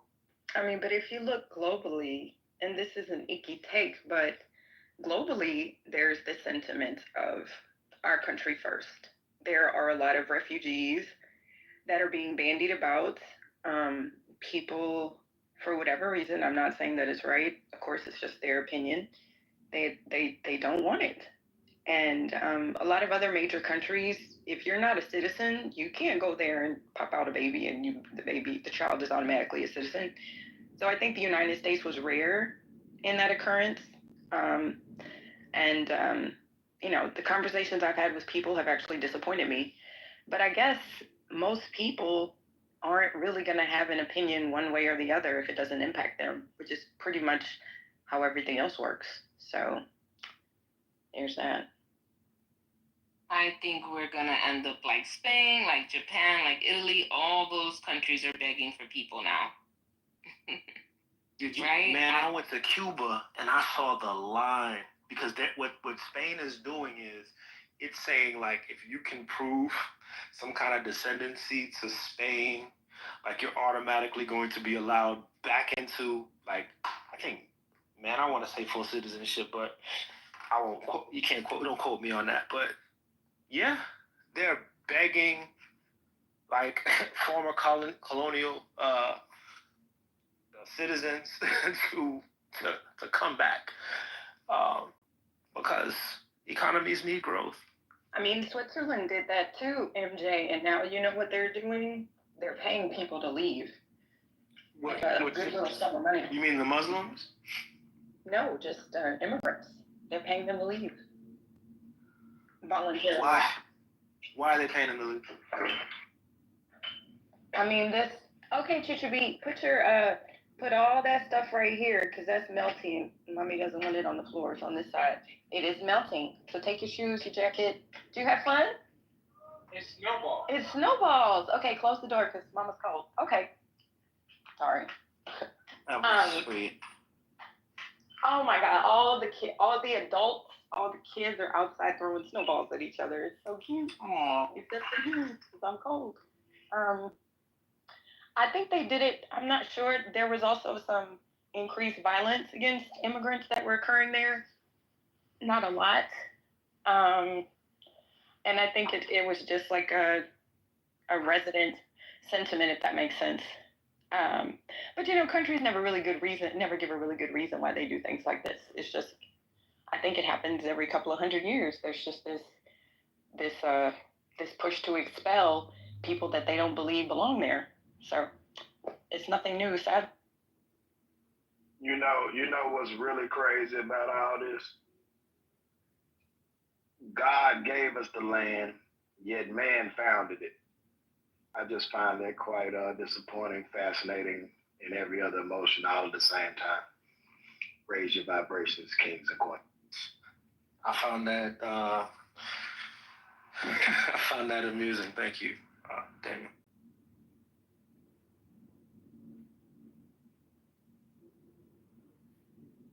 So what was the consensus with if this would benefit the Black populace in the United States? Benefit or no? I think it's a lose-lose. If you ask me, I think it's a lose-lose. I think if this economy slows down, Black people get affected. I think if the downward pressure on wages, right, that comes from immigration, regardless of what it negatively impacts. But I think the solution, right, to that downward impact or the downward pressure of wages by immigrants, undocumented or documented, is collective bargaining. Which is what happened 100 years ago in this country, right? Like, Irish person would get off the boat and they would be brought into the unions of whatever industry they would get into. I mean, that's all we gotta really do. But nobody talks about unions anymore. Well, the honest truth is, it would harm the economy in the short term, but it would, in my opinion, benefit in the long term. And the reason why is because there was a time in this country where wages kind of coincided with the general uptick in the economy. Have y'all seen that young man on TikTok? He's a very respectful young black man, and he asked these older people, they're typically white, maybe 80s, 90s, like how much they paid for their first house. And a lot of them say $12,000, $50,000. And, there was a time in this country where someone could reasonably expect to go work at a factory, let's just say, be able to afford a house, not the monstrosities that we have today, 6,000 square feet, marble everywhere, but a house, a home for a family. And it would absolutely force corporations to pay Americans a fair wage. Would they take that out on the market in terms of pricing? Absolutely. But eventually, there would be a new status quo. You would have to pay American workers more. The black community would benefit because there is a tendency to hire a lot of others in instead. I think Americans would benefit more, actually. Maybe we would value things more, such as, the things that we we grow locally and build locally. So that's kind of like, that's the icky part of it. The other side of it, it actually would benefit us. It would hurt for a little while, but eventually, things would settle down. So Cool, good. I love this discussion. This is good. Thank you, Miki, for bringing this up. Have you ever seen the graph, the inflation graph from 1700 to like today? You ever seen that graph? Not from 1700s, but again, it was the 1700s. No. You should see this graph. I'm going to paste it in the. I'm assuming there was an inflection point, is what you're getting at. Oh, a dramatic, to say the least, an incredibly dramatic one. But I'll show it. Yeah, I wonder what period of time. I'm assuming that free labor part might have something to do with it. I mean, but if you think about that, America is not really a come be a U.S. citizen. It's more come be a worker. Like, there's labor involved in that. I don't think it's a fair exchange. If you say, give me your tired, give me your hungry, bring me your free, it shouldn't be at a HB1 visa premium, in my opinion. Hey, you stupid. Look, but on the real though, okay, there's a working class to, validate your point. Then there's an investor class. The investor class bases their value on maximizing the labor class. And it just so happens the labor class is the most expensive line item in that relationship. Labor is the number one expenditure in any business. I don't care what business you have, your labor costs are on top of that P&A. So you think America's only designed for the worker, like to come work, or is it something a little bit more sinister than that? It's almost like they're taking a page out of the Monarch's book for wealth building, but hiding behind this free market kind of veil, if you will. Yeah, I see the graph. I posted a link in the chat. I mean, yeah, if when we think of immigrants, a lot of people tend to think of, the main idea and I'm playing devil's advocate, by the way. I'm not a fan of, cratering the economy for any reason, but people think of the sentiment is typically they contribute to the economy. No one ever says it contributes to the fabric of the nation. Nobody cares about that, right?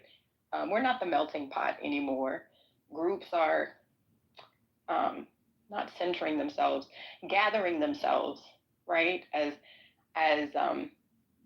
political fronts, as economic fronts, as we see with the Asians, a very, very specific, intentional, deliberate march towards wealth via education and saving. So much so that, Asian households have now become the number one wealth holders when you look at housing, education, and so forth and so on. Not the 1%, not yet, but it's going to get there, right? And that's been in a very, very short time period. So if you take that part out, the contributing to the economy, because of course, if you're here and you're working, you should contribute to the economy. But if you take that part out, I think that's the argument that the Trumpers are looking at, whether you agree with it or not.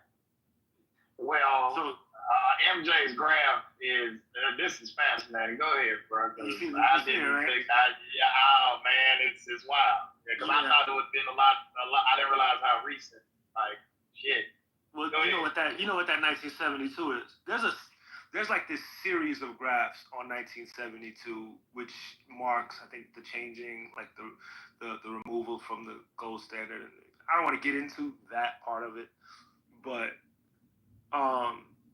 the reason, fractional reserve and the Fed, yeah, the fiat currency thing, like this inflation that we're dealing with, right? People want to blame it on so many different things.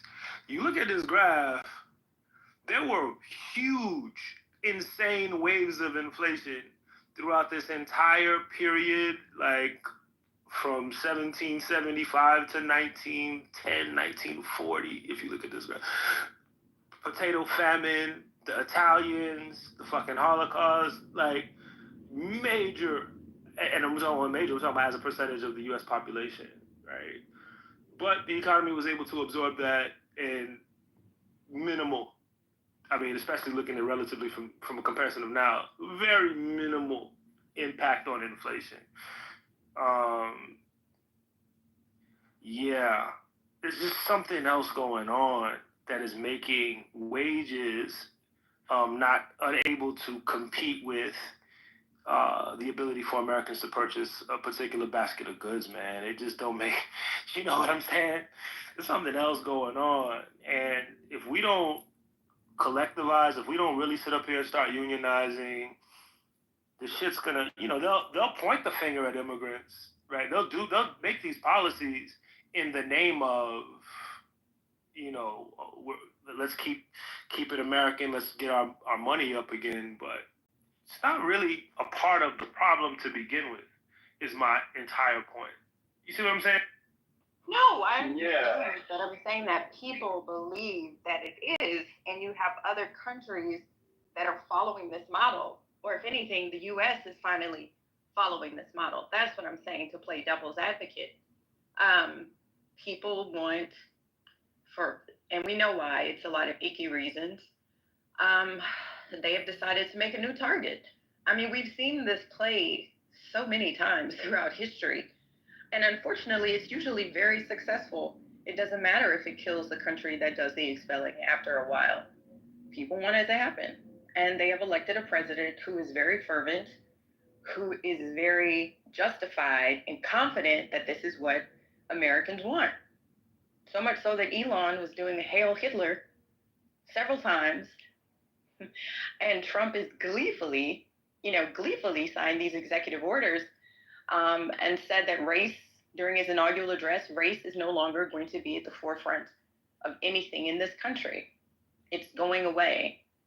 Well, that's necessary, right? God bless America. That's absolutely necessary. I don't think. Well, I personally, I accept race. I love my black skin, but I don't believe race is a figment of man's imagination. It's a social construct. I far exceed the color of my skin and the exterior. Everything that's within me is far greater than what's on the outside of me. So while I respect history, I won't disrespect history, and I love my black skin.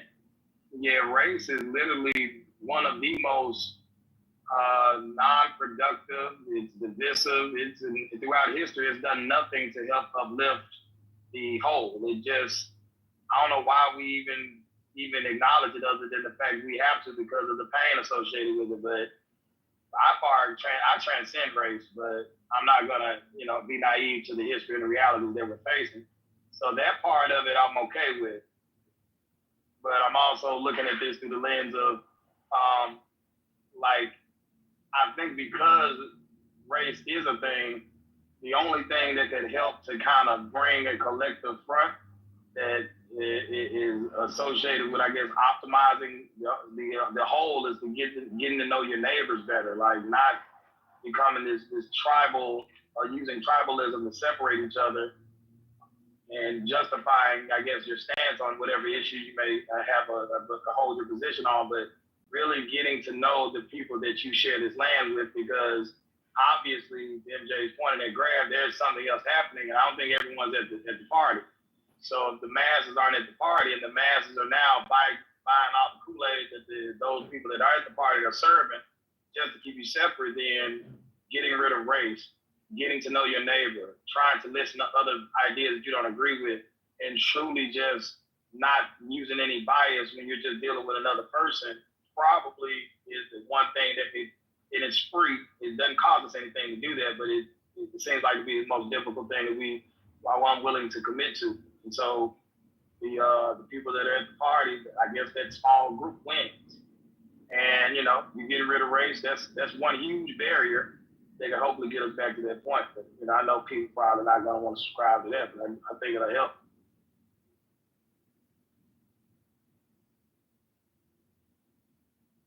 Just before we completely move away from that MJ graph, it's worth noting that there was a lot more economic instability in terms of like crashes and particular bubbles prior to economists realizing that a small amount of inflation is ultimately good for the economy. So that shift is actually what you're seeing in the bend and then the hockey stick graph there.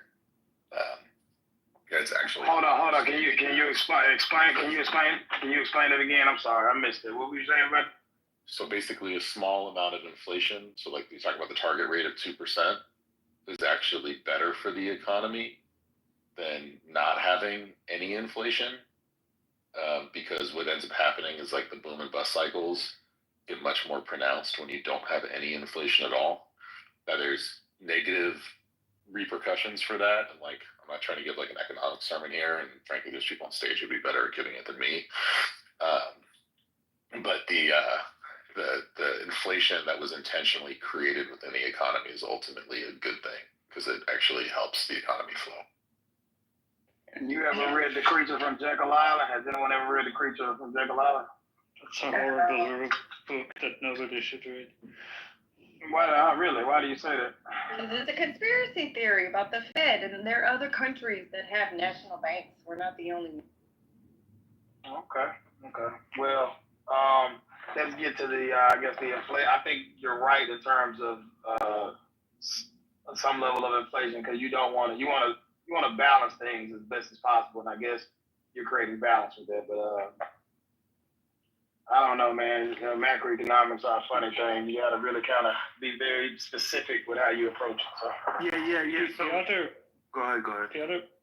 The other bad thing that people forget that other than the inflation, its polar opposite is deflation. And deflation is probably even worse than inflation, right? Inflation, other than obviously contributing to price instability, and if it's really high, it is really, really bad and people hate it and the economy cannot function properly, right? But the polar opposite of it is deflation, when the economy just stops functioning altogether, right? Like think Great Depression. There is inflationary spiral, right, where prices go up higher and higher, but there is also a deflationary spiral where basically money doesn't circulate in the economy. Nobody buys anything, nobody sells anything. So on balance, it is better to run the economy just a tiny bit hot, right? Not to risk going into deflation, but also not to risk going into an inflationary spiral. That's what the Federal Reserve is tasked with, right? Two mandates counterbalancing together. One of the mandate is price stability, right? That the prices are relatively stable to the extent that people can do business with each other, thinking about long term and planning for hiring, for expansion, for investment, all of those things. That's price stability mandate of the Fed. And the other mandate is full employment, right? Those things have to be balanced, right? Because if you create too much, if you lean on one lever too much versus the other, right? You can put the economy either into deflation or deflationary spiral or an inflationary spiral. And those things tend to fly off the rock during crises, and that's why Fed has this task to manage these things. Yeah, I'm not necessarily against fiat currency either, Philippe. You know what I'm saying? Or Your Honor. Like, I'm not really necessarily against it. I understand keeping inflation at a reasonable level, how important that is. But if you look at the other graph I posted, where it talks about how around that same time that you see that great like increase in inflation, that 1972 marker, you see like GDP, right, leave unskilled worker wages like behind. So something happens when like there's so much more productivity, right? But yet wages just stagnate, and they've been stagnant. What we're talking about for the past 50 years, right? Unskilled wages, and this is the battle cry, right? Why are our wages stagnant? Everybody wants to know why, and the scapegoat is immigrants right now. Yeah, sure. Well, like Piketty wrote the whole book about it, right? The answer to that is deregulation during, well, Carter partially, but mostly, right? Reagan, the whole neoliberal era when inequality skyrockets, right? And check out Piketty's book or read a summary of it. It's really good. Basically, looks at a lot of data, economic data, and proves that the return from capital is growing faster than overall growth of the economy, which contributes enormously to inequality, right? And that creates this type of a stagnation for, let's say, bottom 50, I think, or bottom 40% of the economy in the United States, while everybody that has exposure to capital investment, equity, stock market, and stuff like that, benefits enormously from it. So basically, the amount of investment in people's labor is having less return than amount of investment in equity, property, whatever, all of those things, right? And this contributes to this type of a stagnation. And a lot of crisis responses in the United States, like during Obama, while necessary, didn't go far enough and kind of contributed to the problem farther and didn't go far enough to account for this thing. It's a whole story. But yeah, the growth rates also, technological growth rates have, the IT economy has kind of stopped around 2006 also. So, and there is nothing new to replace it yet, at least. Maybe AI, but who knows? Yeah. And that's why I talk about collective bargaining, getting better deals from your corporation. If the value of your corporation is increasing so exponentially, but the value of you're still keeping that corporation running with your labor, right? So how come that value you're not feeling any of that as much of that value, right? There's something needs to be done to fill that gap. Like that gap shouldn't be exponentially increasing, right? Because where is it going? Where is it headed? See what I'm saying? So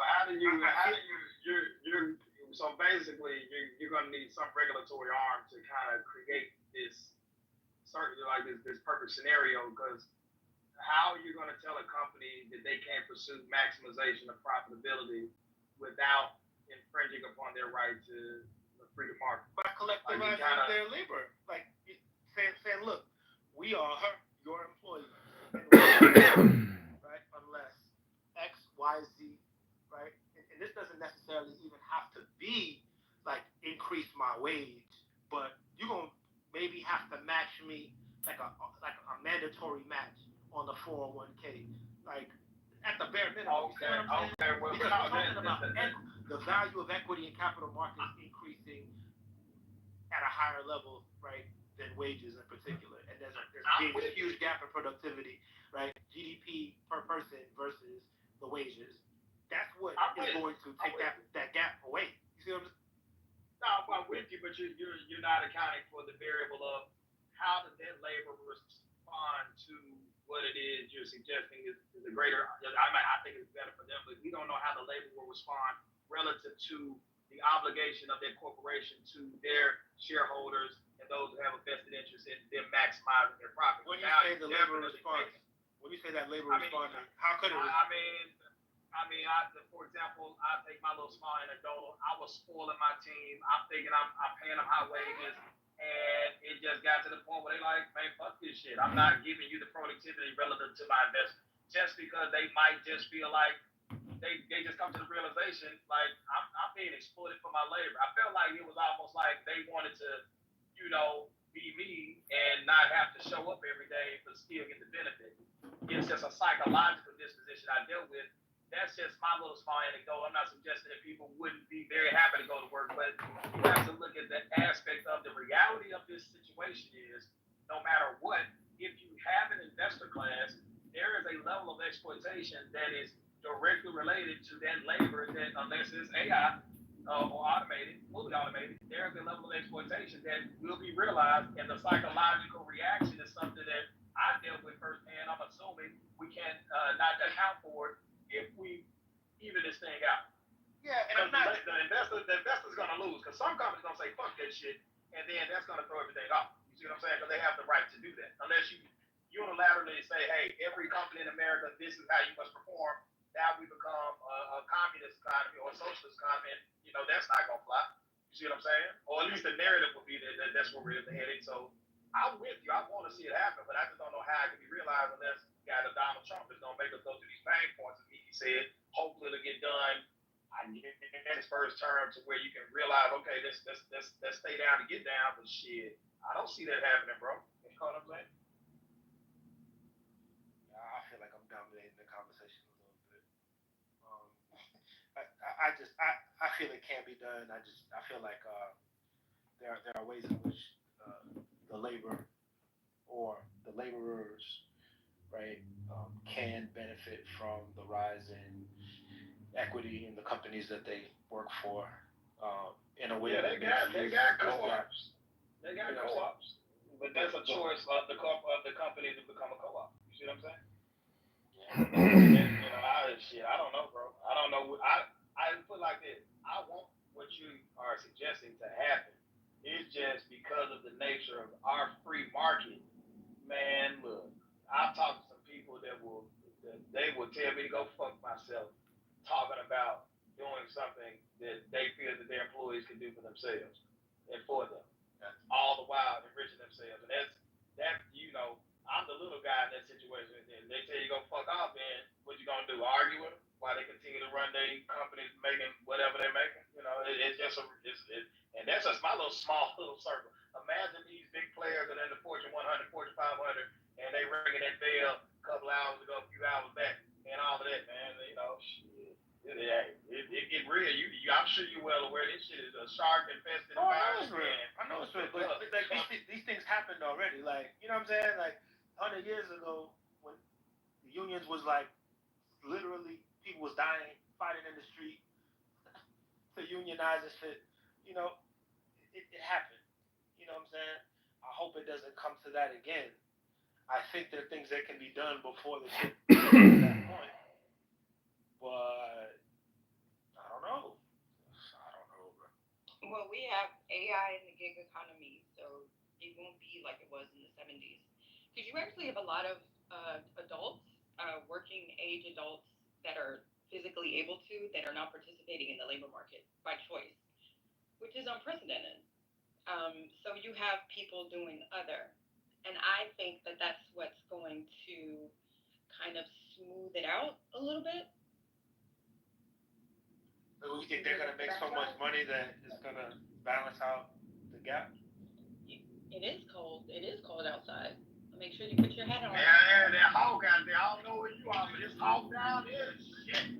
Well, I mean, think about it. The reason that TikTok was so revolutionary wasn't just another social media giant. It was the ability for people to make money with their cell phone, right, videoing foolishness. Like when, look at that Mr. Beast person, or even Kai Cenat, right? I know that those are exceptions, but you have to start with the exception sometimes. They had a cell phone. That's it. A cell phone and a physical. Quality of the rooms has gone to shit, in my opinion. I've met some incredible people on this app. I've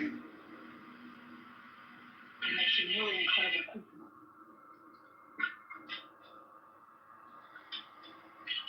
And they're worth it. They are worth it. So, I still keep meeting people every once in a while, you know. I try to avoid the rooms, you know, that are all toxic and you know. And this is why my rooms are not well attended, because my rooms are not toxic and hate. So, it seems people like toxic hate good rooms for some reason. Hey, how's it going? I love your statue.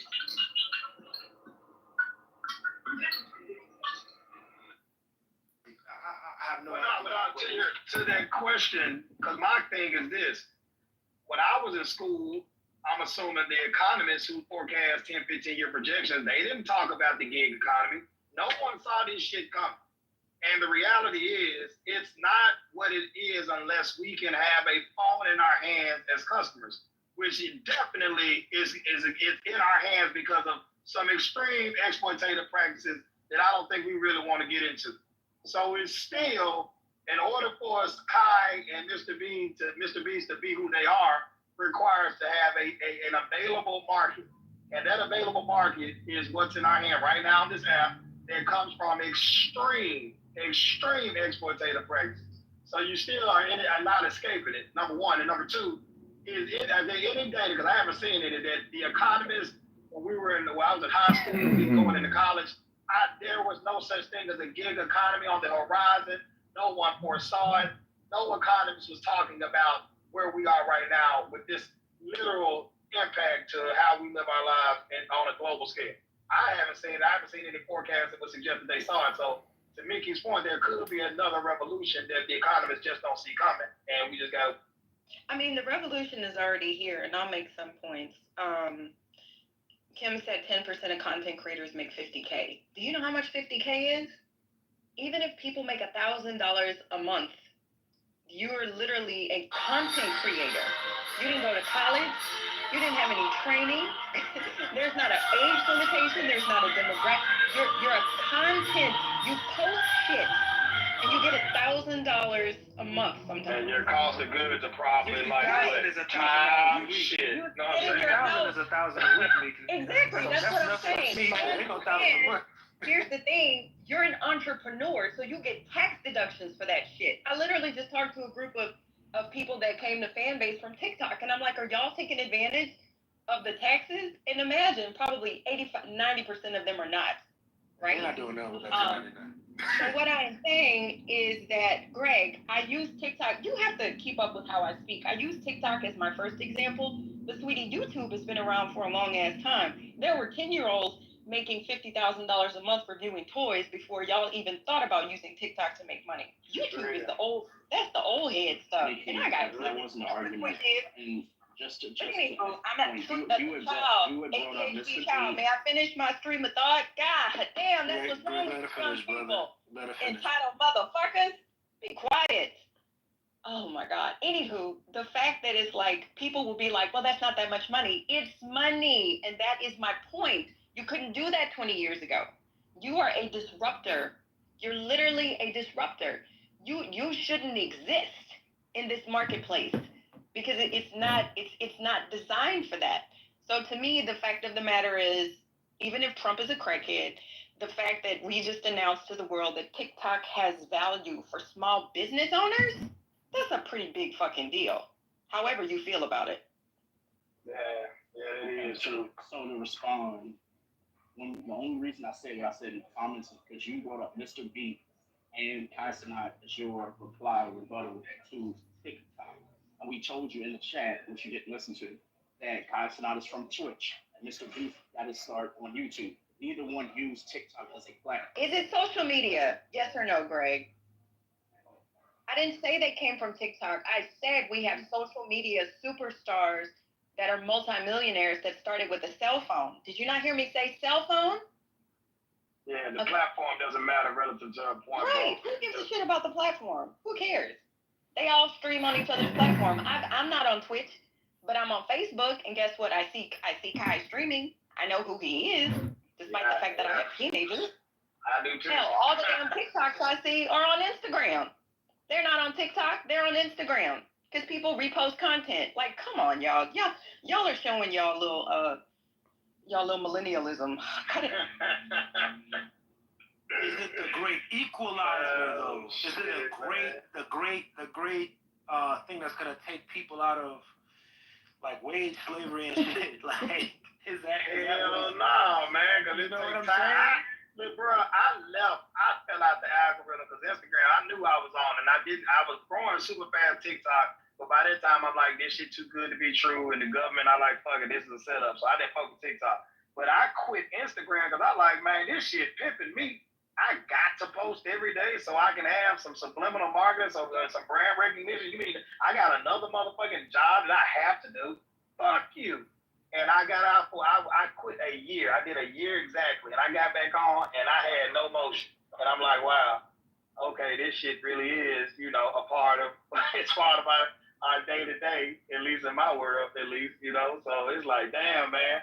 I think we're not thinking of the next iteration. I think whatever's coming, we haven't really thought about it, or it might be out here. But I think the way we're looking at it now, the next iteration is what it's going to be. I don't know what the fuck that is. I don't know if it's virtual. I don't know what it is. But yeah, social media got a stranglehold on everything. Yeah, so Philippe, and that's my question, Philippe, about the macro versus how does this translate? Is this translatable to a macro level effect? I don't know. I'm just nowhere near that optimistic. No. But how do you the gig economy? Not at all. It's in fact it's the opposite. Right? Again, as you yourself said previously, right? Like the bottom 50% have not seen outside of Biden administration, right? It just recovered from the global financial crisis, right? All of this is quite a big question, right? For like Darren Acemoglu and other economists, right, that write about it a lot, how all of this tech revolution has not really driven quite a lot of translated in quite a lot of market level productivity. It just hasn't. It obviously contributes to people's lifestyle, right? Connectivity and all of the things that we find valuable, but it's just not very visible into macro data. Yeah. I mean, so where does it go then? Where is this going? Because what you're saying then is we're essentially going to continue to see this trend of GDP numbers, stock markets going through the roof, and the grand majority of the population still stagnated when it comes to wages when you account for inflation. Yeah, I don't know, to be honest.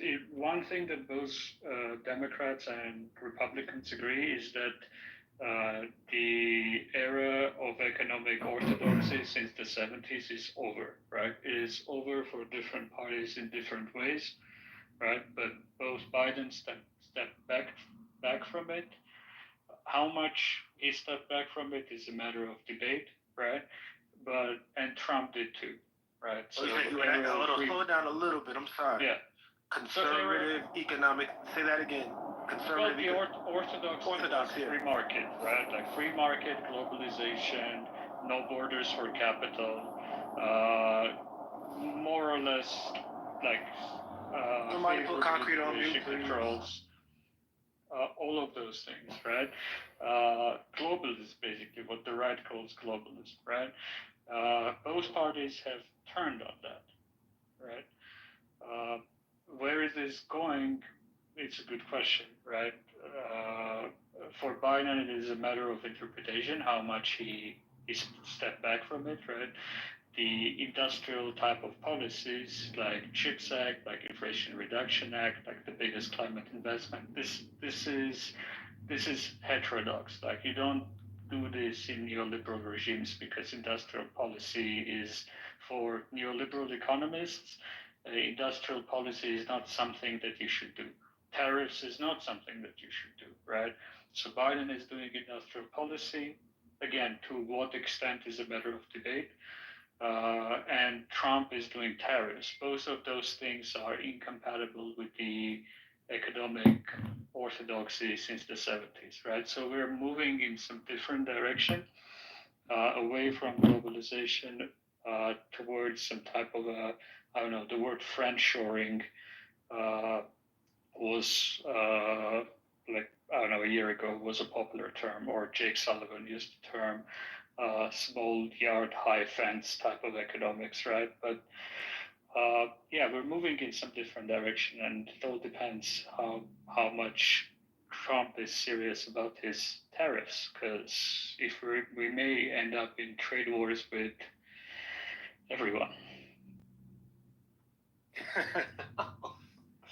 Oh, that sounds fun. Shit. Oh. Mel, Yes. did you see what the WhiteHouse.gov did for the translation for Spanish for people? Well, Trump has took that page down, and it says you can no longer access the page. And mind you, this is the .gov page that helps a lot of people who are Spanish speakers be able to read what's kind of going on. And it says website unavailable. Go home. Like the button to actually. Oh, are you serious? Wow. Yes, it literally says go. Please post the link, brother. Holy shit. It's almost like when my children decide to hide their toys from each other. Yeah, I'm a parent, but I don't give a shit. Gig workers were able to get PPP loans, which means that the federal government sees the utility in someone being an Uber driver, right? And my point was, you did have cab drivers, but not as easily as you could be an Uber driver.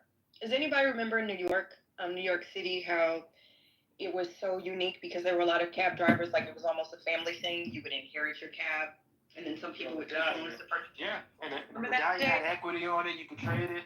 I got five on it. Collateralize it.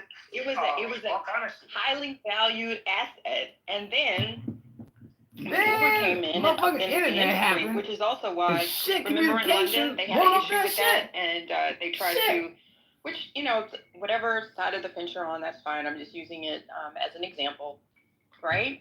Because I know people that got PPP loans that drove for Uber because I'm the one that told them that they could do it because they didn't even realize that they could. So yeah, I know people that made $1,200 a month driving part-time 2 or 3 days a week to supplement their income, or in some cases, some people that is their only income because they don't want a traditional job. And they got $30,000 and $40,000 PPP loans that were also forgiven that they didn't even have to pay back because it has utility. Nigga, let's go fraud. You just admitted to orchestrating criminal conspiracy to conduct fraud. When does everybody make the same amount of money in any industry? Bitch, you committed fraud. It's just a silly argument in my case, right? Like that's a standard. I just thought about this. What does this do? Everybody's gonna make $1 million. I forgot that we're on Clubhouse where everyone does make $1 million. Look at that link in the chat. When does everybody make $1 million shit right here? Every goddamn Well, that's the I ain't met the motherfucker yet. That's the dream. That's the fantasy. And what does this do? But Daniel, you the type of nigga that we talking about. Go ahead. Jack, I said computer. See what I'm saying? Shots fired. You fucking never listen.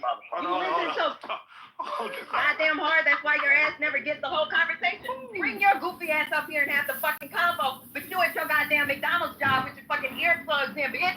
Get the fuck up here. You fake ass gangster goof, bitch. Shut up. Get my fucking nerves. I love the Pussy ass nigga. because your daddy, bitch. Your fucking daddy. Your daddy. Your daddy, nigga.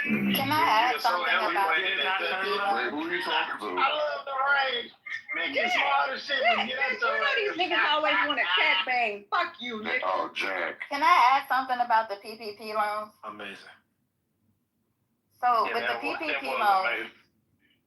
PPP loans, it kind of it's disappointing that when people talk about like those that like got over on the PPP loans, because that wasn't the intent. So when people reference it like that, to me they're talking about those that didn't follow the rules and protocols that it was established for. It was established for businesses to sustain, and based on what you had to apply and provide supporting documentation for, they decided that based on what you asked, if you were granted a PPP loan, you only had to pay back, I believe it's like 60. They would forgive 60% of it. If you followed it all the way through, then you didn't have to give back. If you did not meet the conditions, you had to pay like 60% back. But if you did meet the conditions, you didn't have to pay it back. But it wasn't like a grant or anything like that. So it wasn't meant for people to get over. Those that got it, that kind of touted it like they got over, they made this money on PPP loans. Those were people that created a business overnight and doctored documentation so that they could get a PPP loan. Because one of the businesses that, the nonprofit that I work for, we got a PPP loan so that we could help. So that because the business suffered and we needed the additional support in the interim until COVID was lifted to cover our expenses, and it was just overhead expenses that it covered. So I just wanted to make that distinction. And the reason that the gig economy was recognized by the financial institutions was not solely because they saw it as a utility, but prior to them making a concerted effort to require reporting by like the payment gateways that are used to execute the transactions, they were missing, like the IRS and the Treasury, they were missing significant amount of money. But I had put in the chat, if you scroll up, that there were consequences to the emergence of the gig economy. And one of those consequences was, as a buyer, and I'll use like the influencer market as an example, because so many people realized that that was a new source of income, it flooded the market. And now you had overnight influencers that were building their following and now making it a more competitive market. And at the same time, your traditional jobs, they were reducing their workforce, they were reducing their pay or reducing the hours that also made people who were dependent on a certain level of income go into the gig economy. So then the gig economy market got flooded.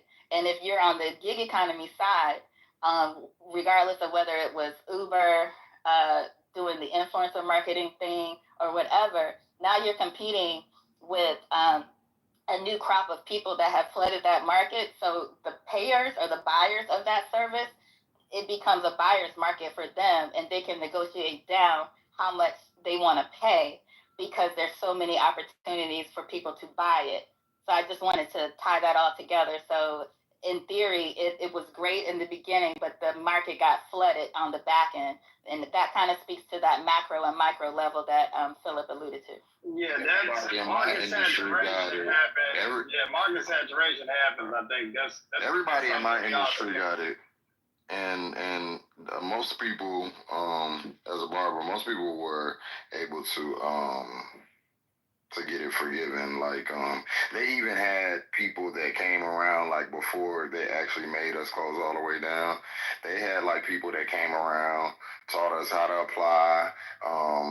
Then there was I forget, Blue something. There was a company that just, like, basically taught people how to get the PPP loan, of course, if you're qualified, and taught you how to get it, 100% forgiven. I don't know anybody who's had to pay it back, and every barber I know got one, every single one. Yeah, to Janice's point, though, it was strictly for barbers. You're self-employed, so it did apply to you, but it's for, I think, a month and a half worth of payroll, 3 months worth of payroll.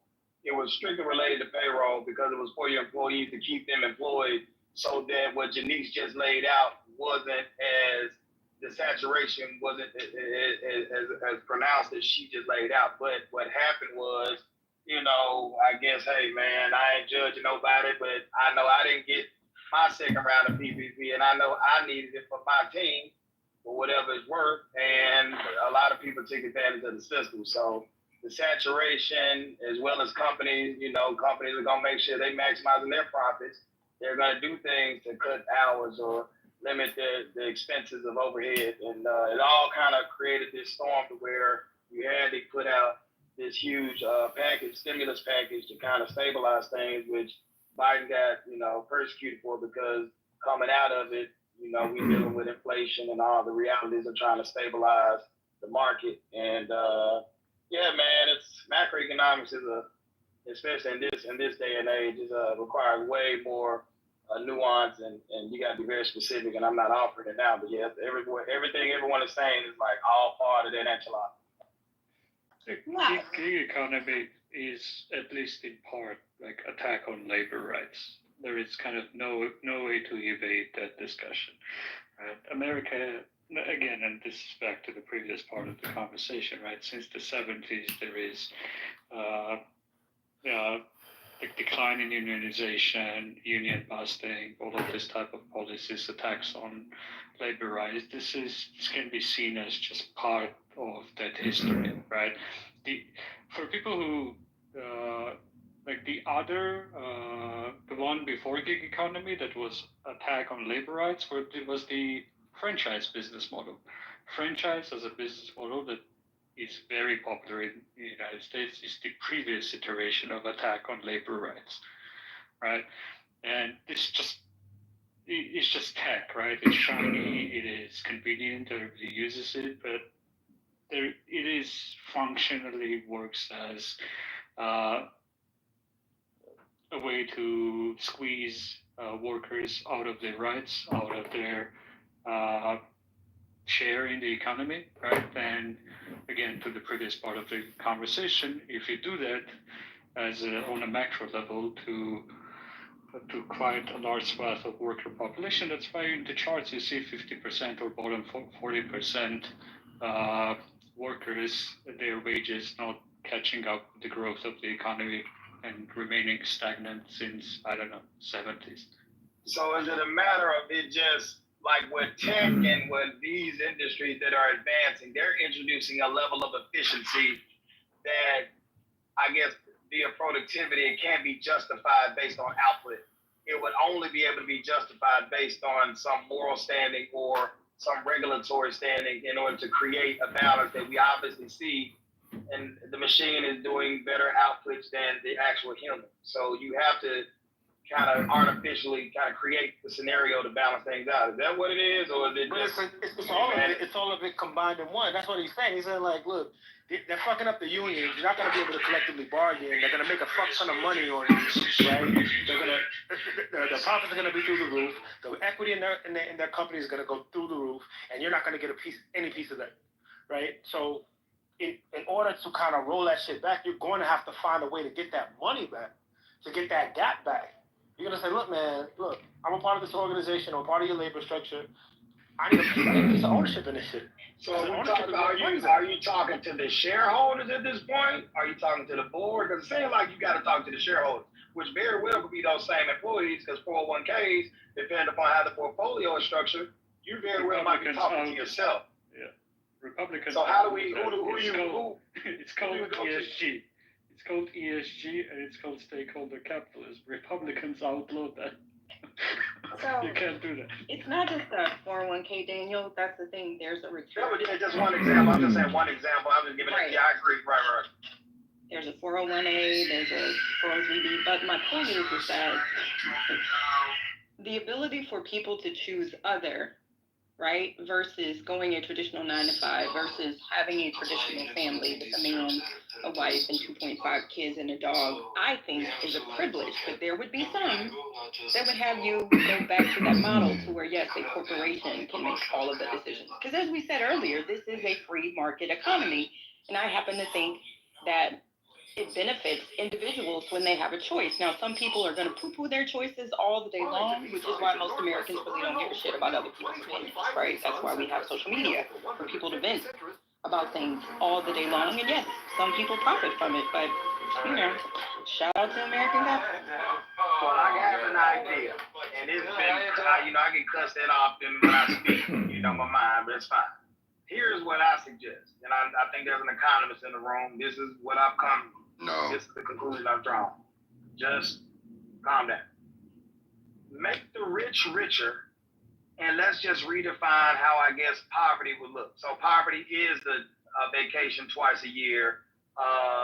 Discretionary spending. You're not in a position where you're cash. Yeah, no. Okay. You said that the other day. Who hit the button?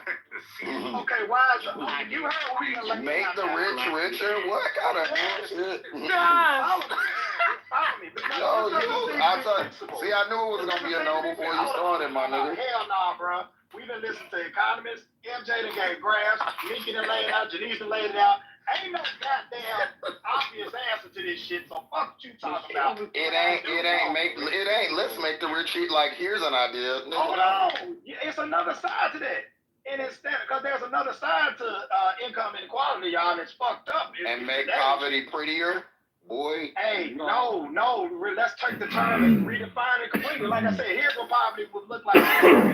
You get to it. I think Mickey was just speaking on a home. You can take a vacation. You can't go to the Swiss Alps, or you can't go fly private, but you can get on a plane and go to the beach once or twice a year, because that to MJ's point, the equity is more balanced, man. Right now, the shit ain't happening. It's kill or be killed and get that bag. That is the society we live in. So let's change it, because everything that everyone has laid out, it's not going to happen organically, man. And this is an organic approach.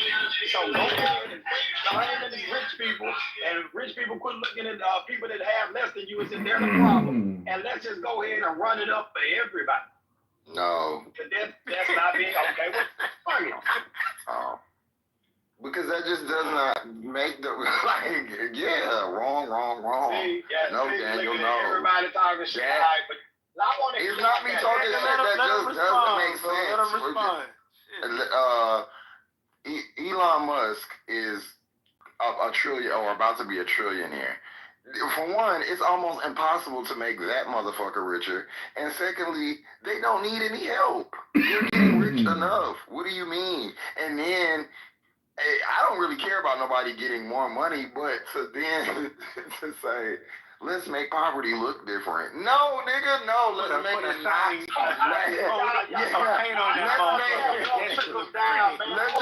Let's make it not a thing. Let's make it more rare. No. Yes, that's it. I'll let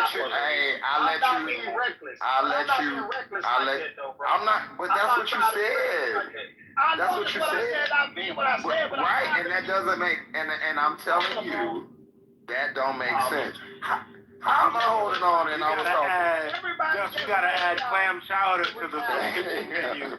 Make poverty look a little. Yeah, make two types of government, American and shark government. Hey, y'all just laid out the reality we're dealing with today. Now, I'm not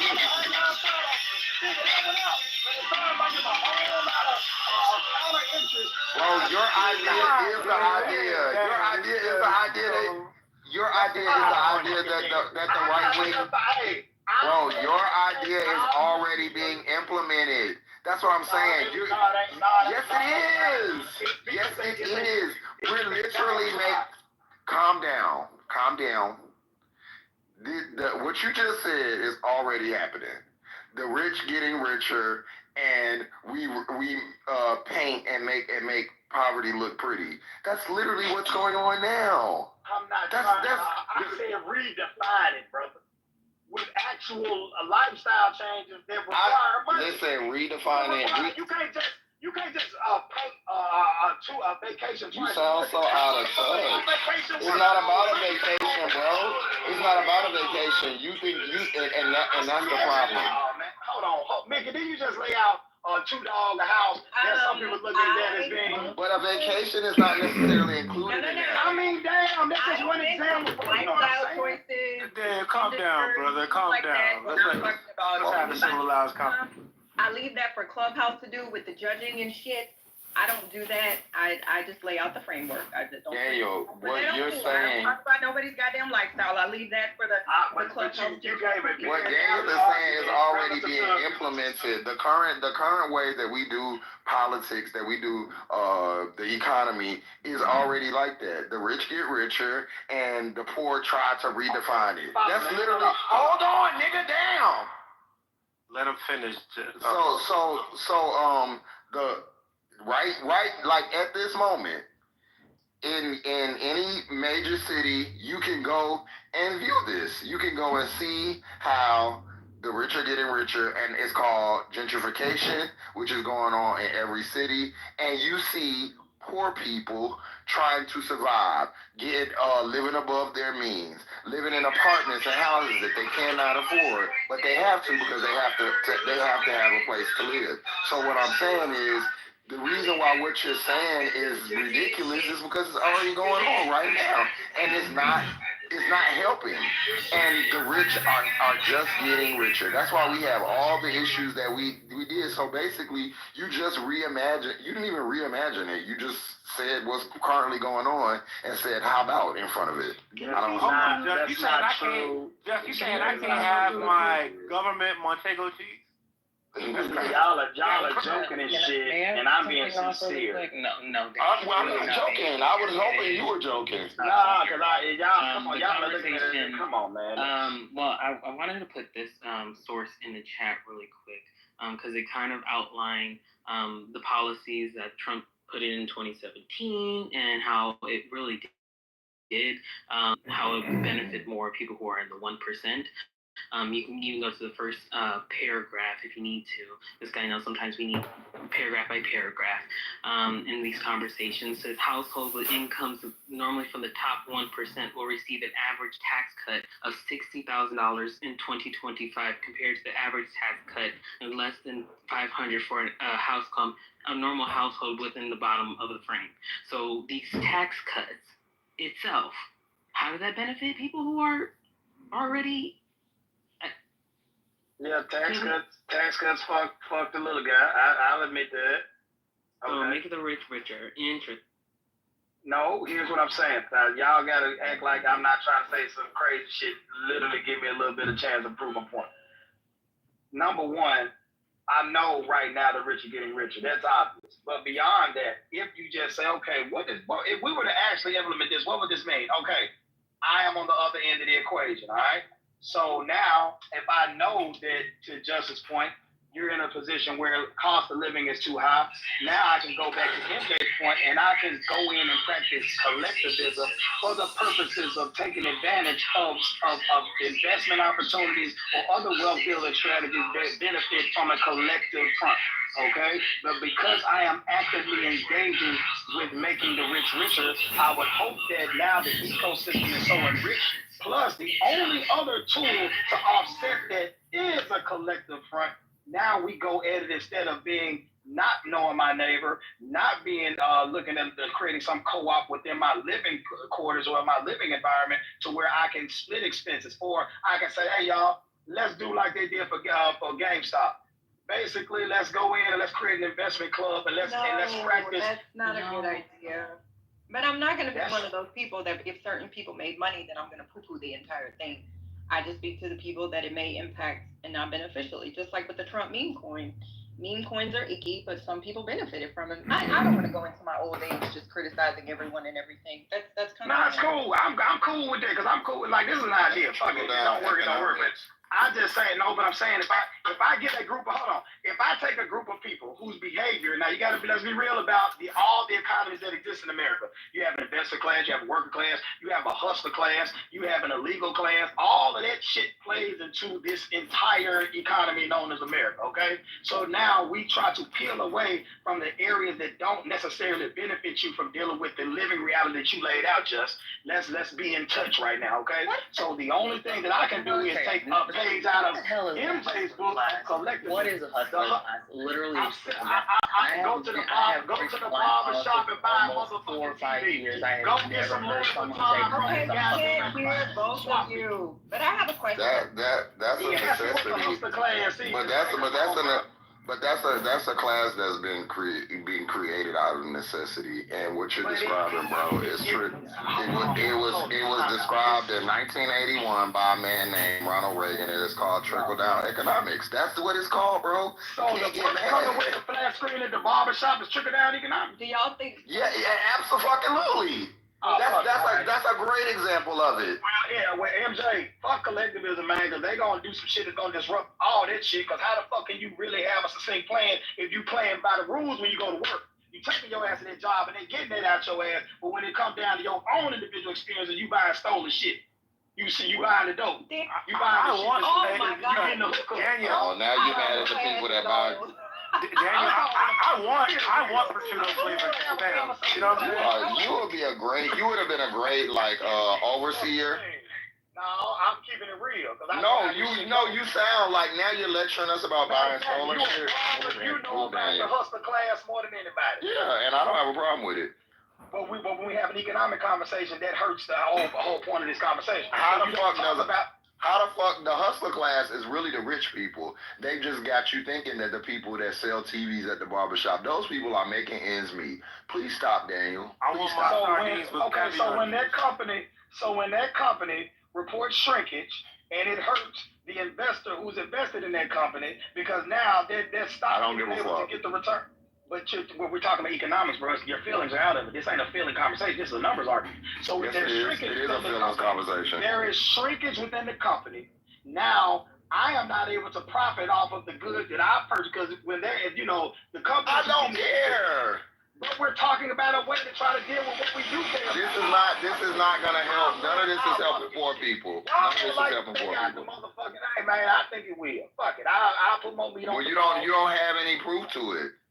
That's why I get cussed out about that. It's not about saying stuff. You just talk like you're so out of touch and you talk a lot. Man, bro, come on, man. I don't know who. You out of touch, bro. I'm not. I ain't shit.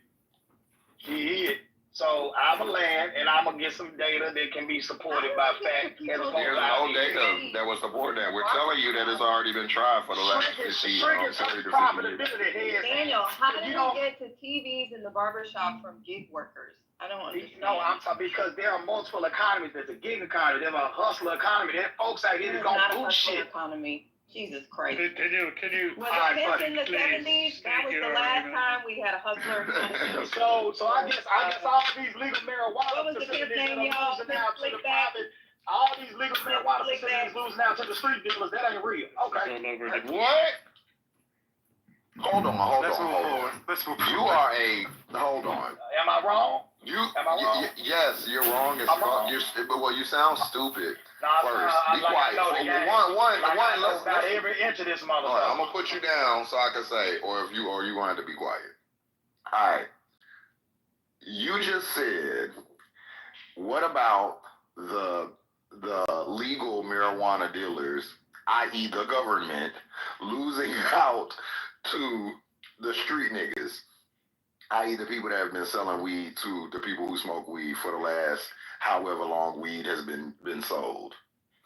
These are the people who have cultivated the product, who know the product, who have risked life and limb to get the product to us for whatever means. But these are the growers. These are the people who have had to make their crops grow in bushes, who have had to learn how to cultivate the crop in many different ways because it was illegal. And now the government makes it legal, and they come in and you think they're entitled to the profit. You think that the people who have done this work, risk their life, probably many who have records for it, are entitled to the profit over what's legal with air quotes. This is the type of stuff that make me think that you don't understand and that, niggas is stupid. Because it's no way that you can have a mindset that is that trained to suck up to master's teat, that everything that has been said, you turn it around on the common poor man or on the person who has done the actual work. You are the epitome of an overseer, of what Massa would appoint to keep of a house nigga. You really, really are. And with every story you tell, with every little input you give, you show yourself more and more coon like. And that's sad, Daniel. That's sad. You need to get it together. You need to go read. And you need to take time and let that shit sink into your head, because this coon shit is not a good look, honey bun man. It's not. I'm simply stating a reality, and you acting like I'm advocating one way or the other. You are. You just did. You just did advocate for it, Daniel. And you've been doing that. You've been doing that since you've been coming in here. You said the legal people are first off, that's not even true. Those people are the legal marijuana is making money hand over fucking fist. You need to talk. No, I don't need to. I don't need to, because I already did. Go look at Michigan. They can fund their whole education with the money they made in the past 5 years off marijuana. Shut the fuck up, bro. Why is the black Be quiet. Be quiet. What do you mean? Because people want weed. Because for one, it's not legal in every state, Daniel. God, you're dumb. God, you are dumb. And also, there's a legal high tax that's like marijuana is taxed at. Shut the fuck up, fat ass nigga. Marijuana is taxed at almost 35%. Go and look at Illinois. You have no facts. You are so uninformed. All you do is talk about motherfuckers you know, who you don't, that you do not know about. Shut the fuck up, fat ass nigga. Okay, I don't know. Yeah, shut the fuck up. That's I'm for real. Shut up. Cause you are adding nothing to this conversation. You're making everybody dumber. Just shut up for a minute. Let somebody else talk. I'm a blessing in this room. I'm a blessing. Shut your country coon ass up, please. I know your wife and kids really dislike you. That's why you be on here. You are draining and annoying and uninformed. And you leading a group of people.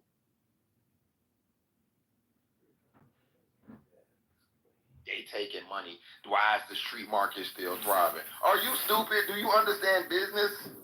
Have you ever heard of prohibition? You a goofy ass nigga. And y'all niggas need to shut the fuck up a lot. Y'all need to just come in and listen. Stop trying to add stuff. Talking about, it makes sense to me. You don't know shit. That's why it makes sense to you. Because you a goofy ass nigga. You would know that we tried trickle down economics when fucking Reagan got in here and been on that since. And you sitting here recreating a whole narrative that's already been tried as if and presenting it to us as if it's new. Shut your ass up. I want some vermicelli instead of ramen. I think that would make my property look a lot cuter.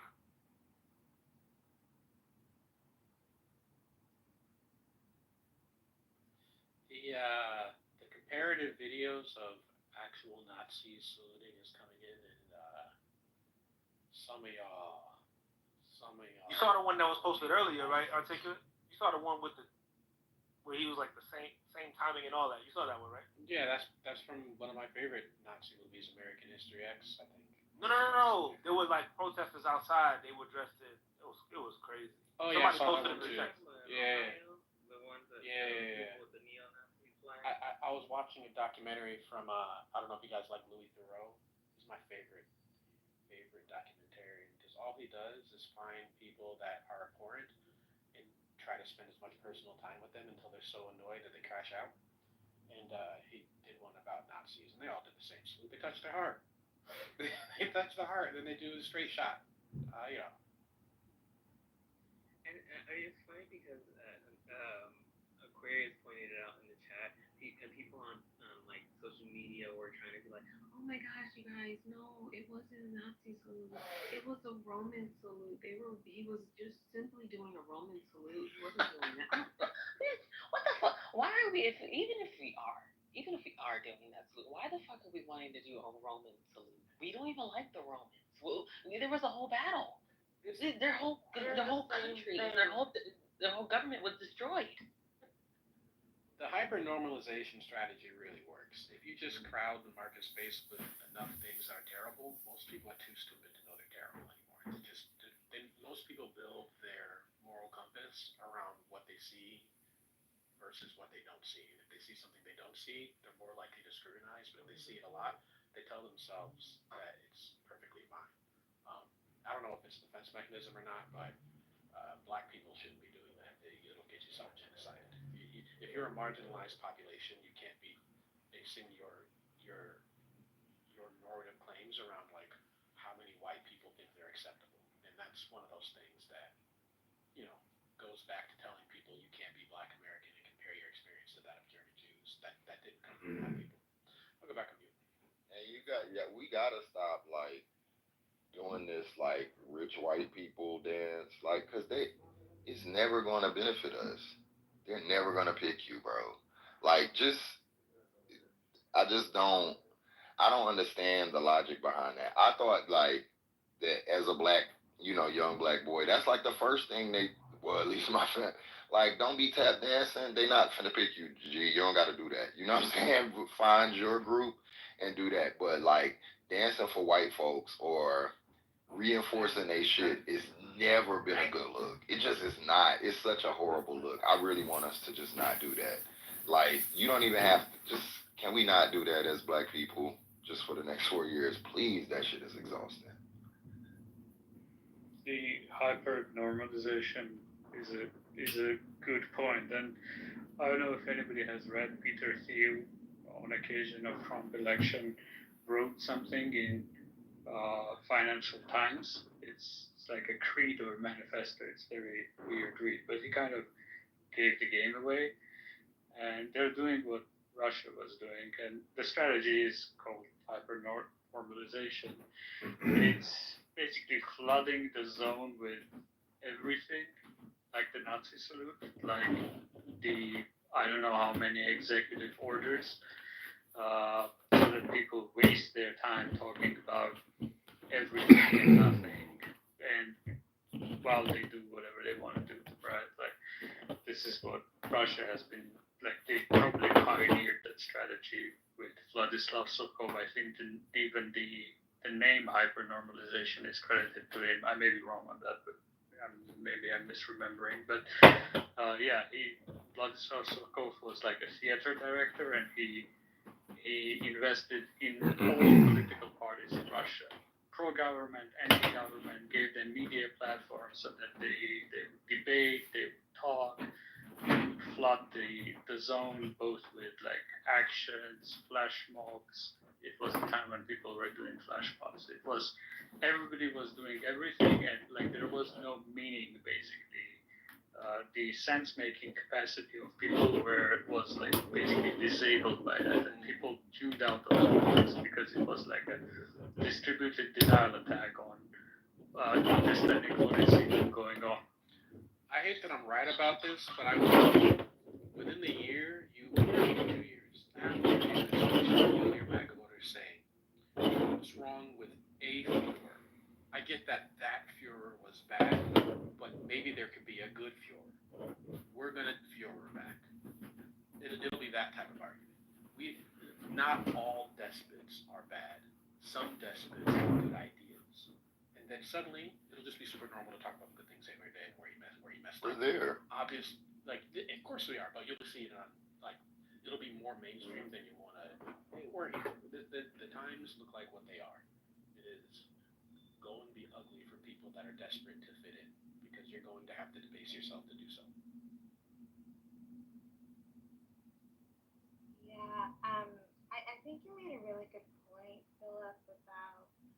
flooding the zone and overloading people's capacity. And what it ends up doing is making people hyperfixate on things that are ultimately distractions. Um, the reason why I think it is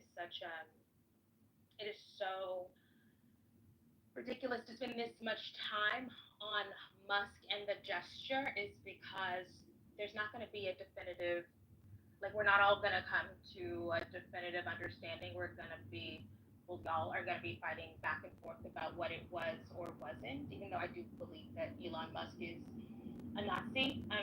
But all of that time could be better spent doing other things. And it's easier to contend with gestures and symbols than with policy and with court cases.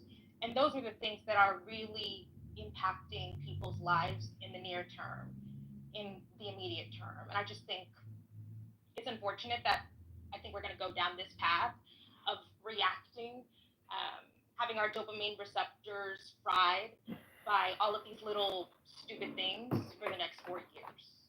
But if the winning side gets most of its accomplishments done, the dopamine fixes that they provide to their electorate with very little substance victories, why would the solution on the opposition side be any different? You have to activate the body politic and make them feel motivated in ways that aren't necessarily attached to policy wins, especially when you don't have any of the major offices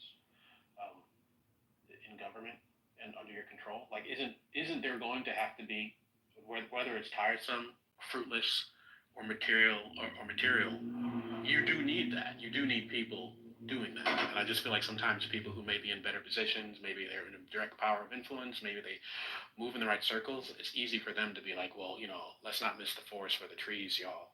But I think on how Americans are being treated by their Americans, the forest is the empty rhetoric. The empty rhetoric is the thing that's shaping policy. And if you don't win that agenda, how do you get to the deeper issues if it's just easily dismissed by how most people view the world in the first place? Like, there's black people in here who don't want to say it's a Nazi salute. You can't policy wins done in a climate like that. You get policy wins done by winning elections. You get policy wins done by organizing. And that is not happening when you are arguing with the ADL about whether or not they recognize the Roman salute / the Nazi salute. I agree. We can Dr.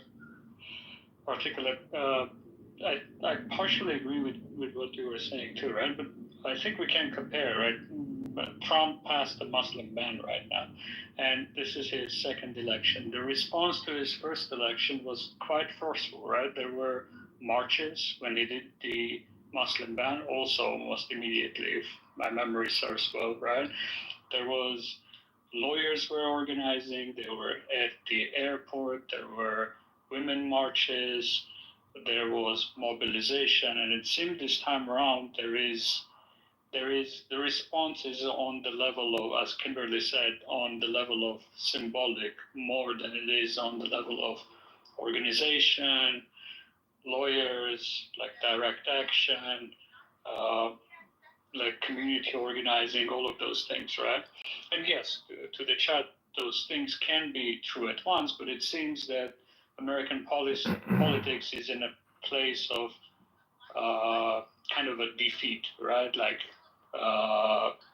on the first Trump election, yes, the election obviously was lost, but there wasn't this feeling of malaise, defeat that is happening now, at least to me. Maybe I'm wrong.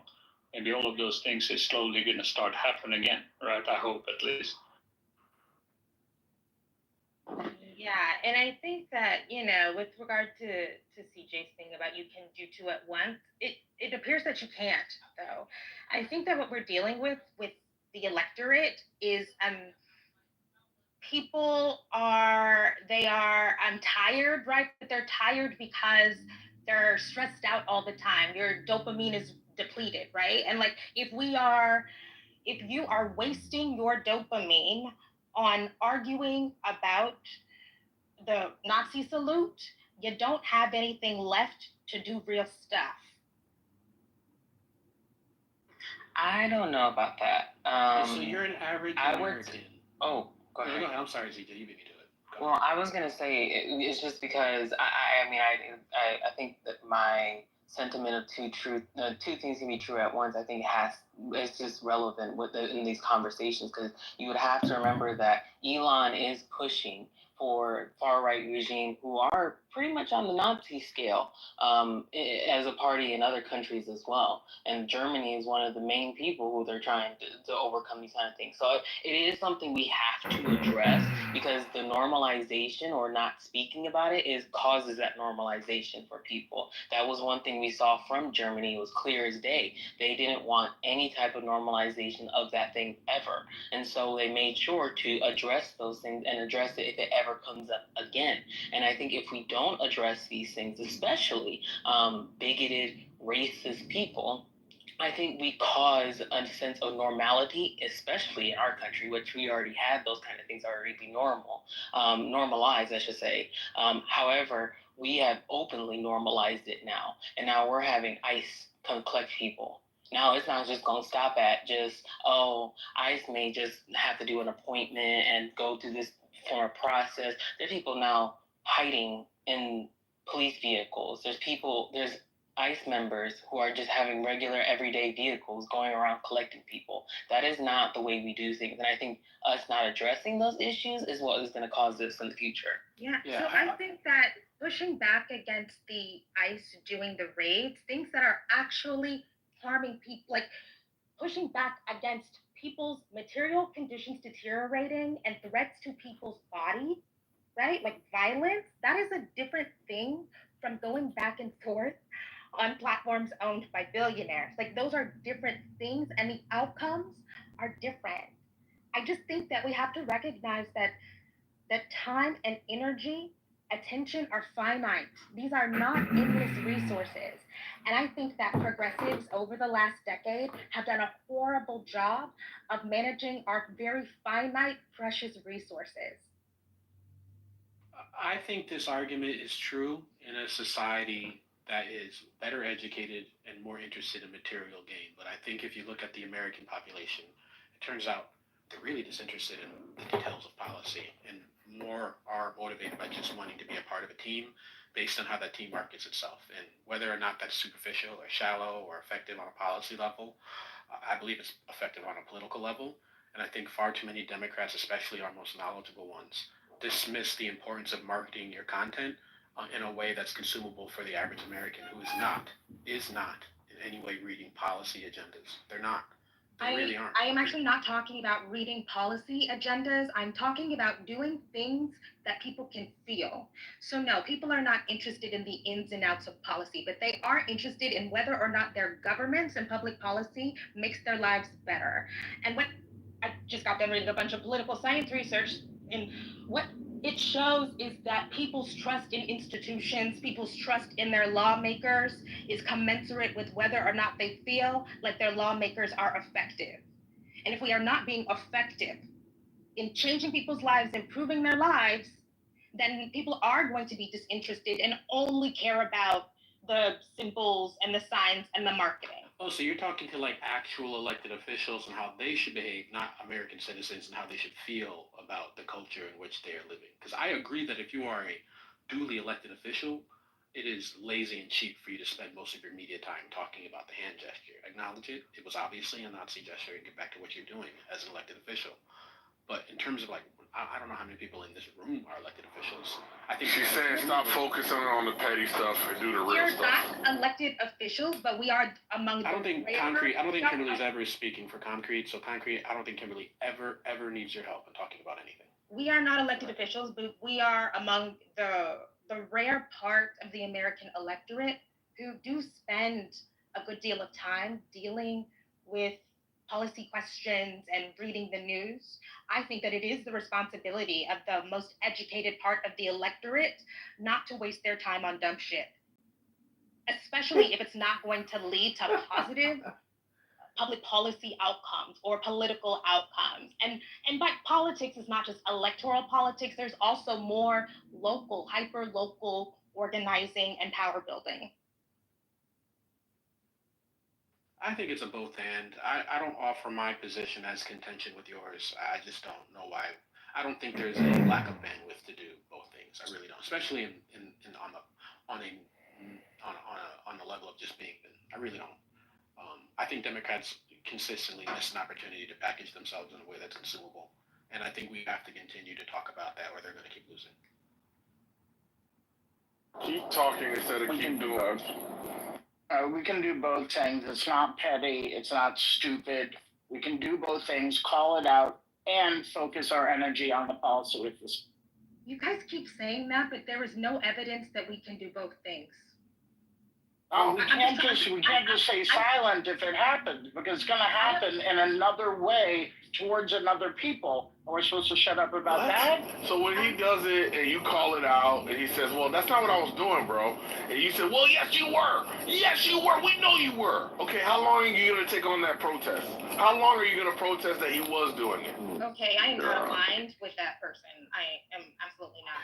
Oh, but he thinks you are. Concrete's been agreeing with you. Concrete's been agreeing with you and Otis for like 2 weeks straight. Not aligned with, but I'm also not aligned with you because you're understudy, right? So what I am saying is that you don't ignore it. You don't say, oh, this is totally fine, but you don't waste 48 or 72 hours going back and forth. That's what I just said. Yeah, at the end, Team Concrete for Kim. Of those 72 hours, what have you done? That's literally what I just said. Why did you say anyway? Yeah. No one wants to be aligned with you. That's fine. I don't care. Okay, well, you asked why. You asked why. Oh, she undermined her own. She undermined her own point by saying your ass anyway. Fuck up. I choose my allies very carefully, and I'm not choosing you. Oh, but he chose you, and that's because you keep beefing with me when I'm making perfect sense, just because you hate me. And you should like me more than Concrete. I don't hate you. I think that you are more knowledgeable than you are, but I don't hate you. Then who? I don't think. I don't care about you. Don't do the thing. It's always personal. It's always personal. Don't do it. Don't do it. Yeah, you're not able to tell me how I'm stupid. Okay, I'm more dangerous than Elon apparently to these people. Okay, but you're right, Dr. AJ. I'm not going to do that. Hey, Just, I'm back, motherfucker. Phone went dead, but I ain't dead. Oh, joy. I think there were two conversations. One is about the value of packaging in a good marketing, and the other engaging in petty conversation, right? And I don't see a conflict between the two. I think the left or Democrats should have a good marketing and good communication, and it's a worthy investment in all of those things, right? And also not engaging in petty fights, right? That's perfectly in line. Hey, Philip, are you an economist, brother? I'm assuming that you are. Hey, Daniel, we're talking on this right now. I just want to say before I go back inside, I don't That's believe. Okay. We just want to keep one conversation kind of going. When I spoke about to Kimberly's point, I think it's less about, and you can correct me if I'm wrong. I think it's less about acknowledging or identifying something that's a foul than it is about how you mobilize against it, right? So the back and forth, the spending time proving that what you're saying about the person is correct, that's the thing that's a waste of time. You can say it and then keep moving forward to where you want to go. So you don't get mired down or you don't get bogged down in the rightness of it. I'm right, they're wrong. I'm going to prove to everybody that what I'm saying is right, because that's where the energy falls into an abyss. I think that's the point that she was trying to make. And you can say, Kimberly, if that's not correct. Yeah, I agree with you. Elon Musk is disgusting. He is despicable. He is the scum of the earth. okay, let's mobilize around getting rid of him, like taking down his power, taking the Tesla stock. Like that is a tangible thing. Like there has to be a focus. Wait, what? A locus for the action, for the energy. I think that all of this back and forth is not a good focus for our energy and attention because it doesn't produce anything at the end of it. Yeah, she's right about Tesla? Take down Tesla? Okay, see, that's again. Yeah, you got this guy yelling on here. That's a point of example. No need to spend 20 minutes on it. Okay, but just to be clear, when... Yo, bro, can you get off my nuts, man? Thank you. I'm not talking to you.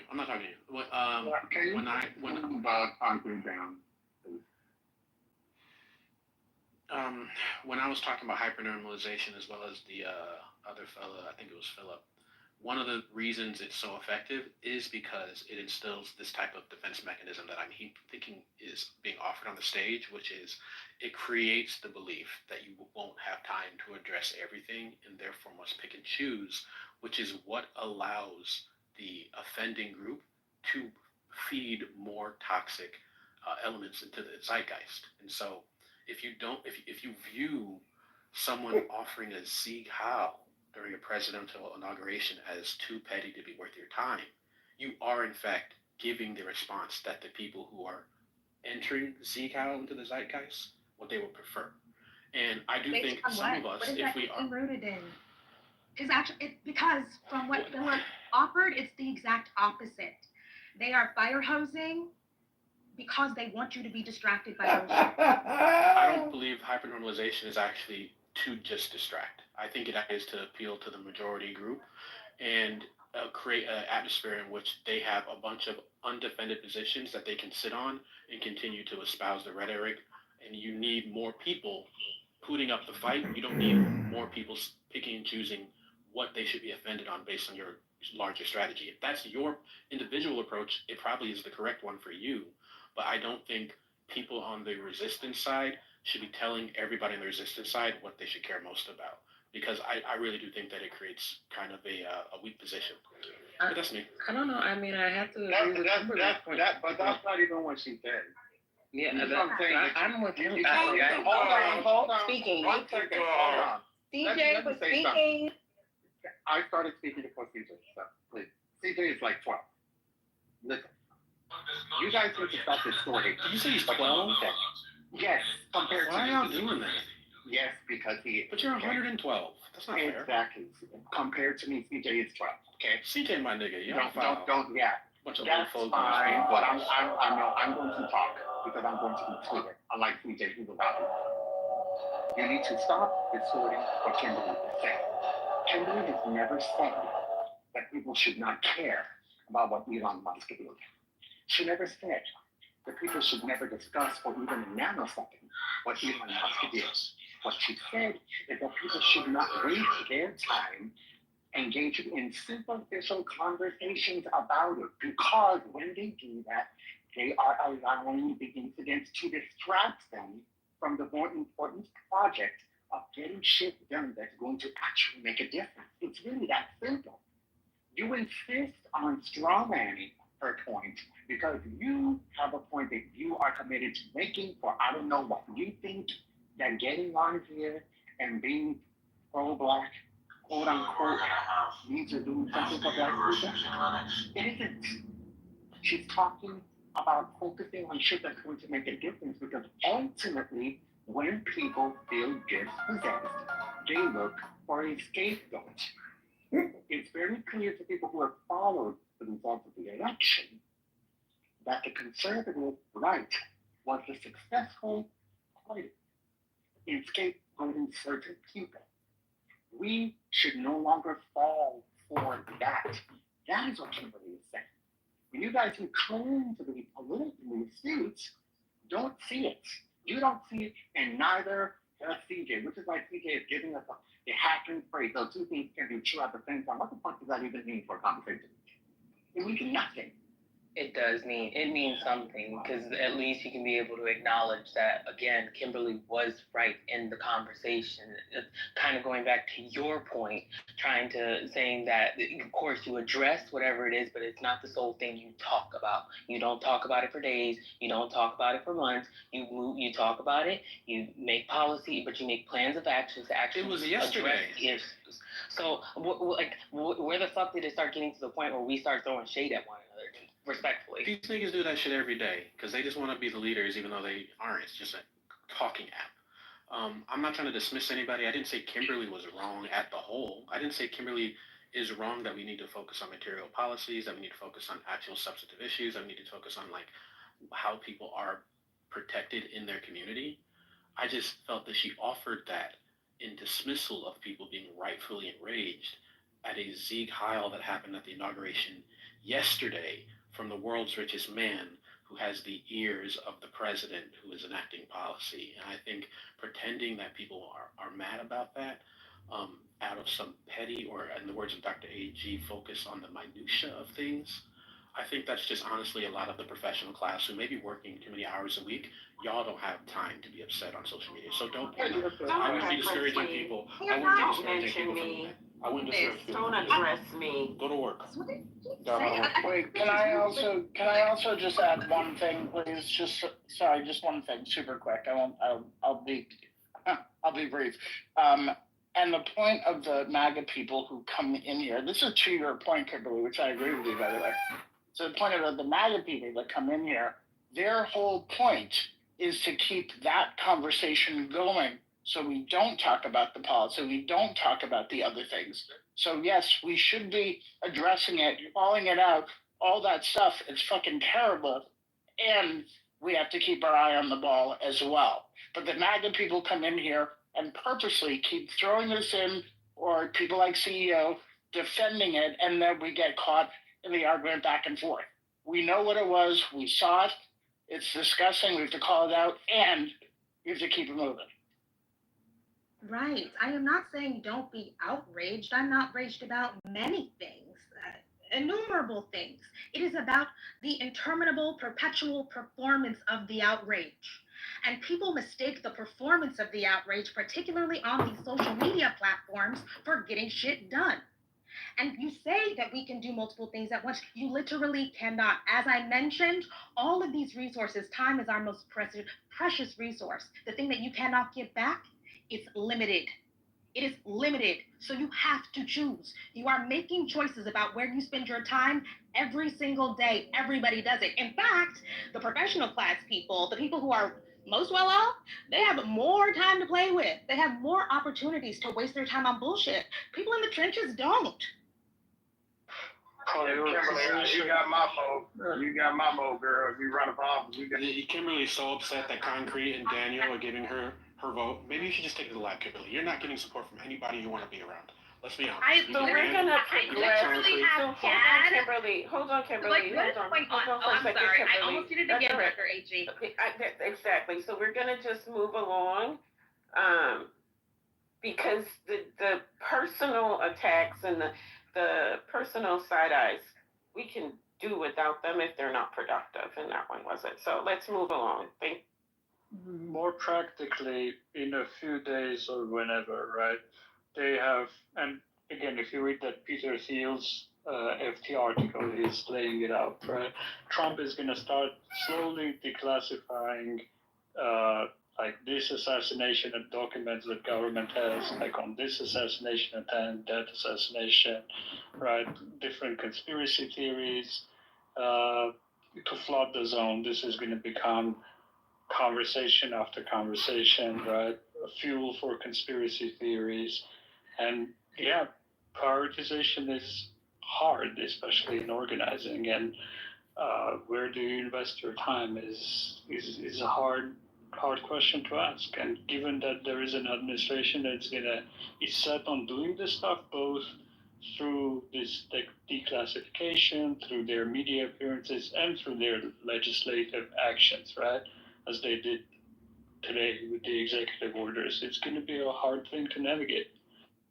Yeah, and that's the reason why I came back up, Philip, because I think we got to the point, which is what I was trying to suggest earlier as to why he did the Heil. I think it was very intentional, and it's, I mean, like what you're suggesting, a lot of it is actually strategic too. So how we deal with it is a different question, but I don't think assuming that it was random or it was just because he's an idiot or a Nazi or a white supremacist made sense. I just want to step on this point. Good afternoon, y'all. Also, I've heard people trying to blame his autism diagnosis as the reason why he did that as well. And I, as a parent of an autistic neurodivergent child, you know right from wrong, and that ain't have no reason to why he did that. He understood what those things. He's the richest man in the world. When I see people trivialize him and say, "Oh, he doesn't know what he's doing," I'm like, okay. And you're the same people who are on the other side will say he's a genius. I mean, is he or is he not? Is he the most powerful or just the richest? He's powerful. You can't deny the fact of what he's been able to do with multiple countries. Help his SpaceX and the different things he's done is not just money. And he doesn't need to be the most powerful. He doesn't need to be the most powerful. They're trying to say he's some savant who doesn't understand certain social things, but he's a genius at making money. Silly ass argument. He understands social things very well. I mean, he's inserted himself to the most powerful man in the free world, the leader of the free world, the United States president. I mean, Elon is not awkward. If you listen to him on X, he's very articulate. He's been on this AI space thing for quite some time. Now, there are other people in this space that sound cuckoo, like Kathy Wood. She sounds insane to me. When you listen to Elon speak about, like, in that Elon voice or the, whatever you want to call it, no, he gets his point across extremely well. Extremely well. Like, this man speaks to world leaders. What Elon is articulate and what more? In the shareholders world, you want to look at that Tesla market cap? That ain't no awkward shit. Y'all did this shit with Bill Gates. Y'all tried to say he was autistic. The shareholders, baby. Wait, the opposite of autistic is quite articulate. Clearly. I never thought the guy was not effective, but saying that he's articulate yes. when he's incapable of expressing himself clearly when in public spaces on TV is strange. Maybe we just define articulate differently, but y'all need to stop giving flowers because the fact that he makes lots of money doesn't mean that he's skilled in every single way. He would be. Wouldn't you call him? He's financially savvy. Yeah, maybe say that or something, but saying that he's articulate when he sounds like a dummy whenever he talks is bizarre to me. And I'm not hating, I'm simply saying that the man does not speak well. That's not what I'm saying. Yeah, I was surprised at how inarticulate he is, actually. When I heard that interview that he did with Trump, I was like, geez.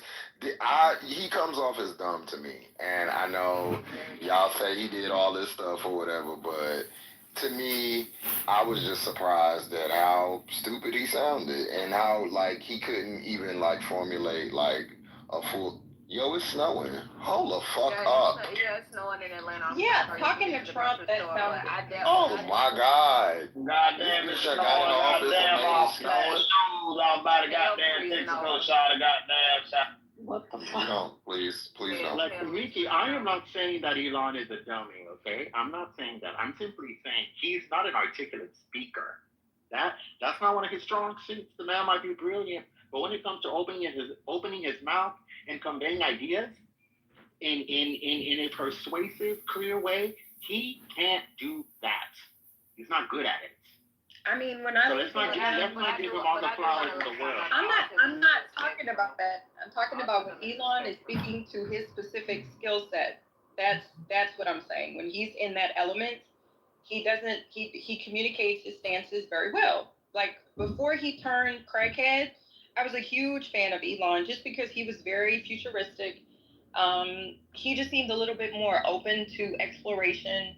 And then all of a sudden, or maybe not all of a sudden, because I'm only familiar with this public persona, I don't know the man. It seems like there was just this huge shift. I mean, he's been popular. Weren't you a Republican back then? Weren't you a Republican back then when you supported him? I didn't think. You don't think about political parties when you think about, and then him. You may not. May I finish? May I fucking finish? Is that? You know what? Go ahead and argue about something that's insignificant. Fine. Say the man is stupid. Say the man is dumb. Say the man is inarticulate. Whatever.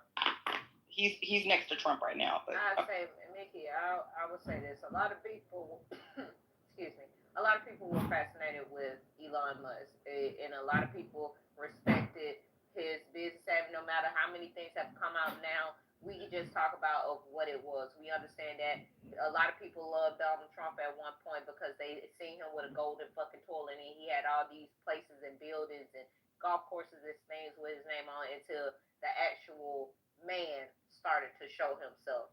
I mean, we can say that people had different opinions of people until the truth came out. So I don't mind her saying that, regardless of a political stance. We're looking at the person, what we were fed, the person, the persona, the man that was presented, until the actual personality and the actual things that this man has done. His family life is shit, and everything else like that. What has now been his child don't even like him. So I don't think there's anything wrong with saying that too, but I just think that we like that is what we should be discussing as like the American public, and like how our perception of like power or money maybe influences how we think, how intelligent a person is. And I think that's the situation with Elon Musk, because I just assumed that he was this brilliant man. But when you really dig in, I mean, I'm not going to say he's not dumb or whatever, but it's not what I thought it was. I'll just say that. And I think that's a conversation that Americans, we should have. I'm not saying that. I feel like Nikki has a very American viewpoint of that. A lot of Americans just think that these people get in these places or whatever, so and it should equal that, but it doesn't always equal that. So that's more of the. I mean, I feel like a lot of people think he's like have that opinion of him. I just don't anymore. I mean, it's just that's the way the American world works. Unfortunately, we have it to where money is power, and because somebody is able to get to this certain portion of their life where they have millions, they're able to do all these things like that. We equate that with, oh, he got to be ultra intelligent. He has to do this and this, because look what he's been able to do and what he's been able to accomplish. Not understanding some of the things that go along with that. But I mean, that's just the way the world works. People feel like every billionaire, because there are some millionaires and billionaires that's been able to make money with their merit, who's been able to do these extraordinary things from humble beginnings and things like that, and be able to make a living. Then there's the people who were born into it. I mean, with Tesla, what he's been able to do with that, SpaceX and things like that. Again, we can't call him dumb. He might be a manipulator. He might be a narcissist. He could be everything of this, that, and the fourth. But I don't think, regardless of the situation of what's going on right now, that's gonna ever change the thing of is that when people see money, they see power, they see everything, and they're gonna throw every type of adjective on top of somebody's name to describe them because they've made it somewhere that they didn't. No, and I see the people in the chat, and Jack, you're just incredibly stupid. And get off my dick, nigga. I already got bigger balls than you, but most people do, so I'm not counting that as a praising the man. I'm just saying, in the past, he was some kind of tech outlier. He wasn't. He just did a complete change around. He wasn't seen as this brilliant strategist or anything. He just seemed like somebody that had some really unique ideas in the marketplace. And even when Tesla IPO, that's what I'm saying. No one thought that it would become what it has today. That's all I'm saying. Is he a crackhead forever now? Absolutely. The things that he said, the things that he's done. I think that the closer he got to power, Like, real power is when he absolutely changed. SpaceX is going to make him a trillionaire. It's like the largest privately held company in history. When it IPOs, I would mortgage my house to participate in that IPO. Let me say that there. I'll just throw that out there. The only other company I would seriously consider doing that for was Apple, but I didn't. Shit. I regret it. No, I'm kind of, sort of, not really. But anywho, he's a crackhead, and I've compared him several times, and people have heard me say this, to Lex Luthor. That's literally when I think of Elon Musk. I mean, but he's changed, but we can't say he's the wealthiest man in the world, and that wealth is increasing. He's positioned himself to benefit exponentially. So at this point, it is scary to me because it's not just money. It's not just power. He's like Lex Luthor. I have no clue what his plans are. Are we going to see Elon government robots all over the damn place? Are we going to see his little damn autonomous vehicles? Does he want to send migrants to space or something? Those are my concerns. It doesn't benefit me to call him stupid. Just to let you know, just as an announcement, eggs is still $4 and $6 here in Georgia. So I didn't know if it was supposed to drop down to 50 cents today.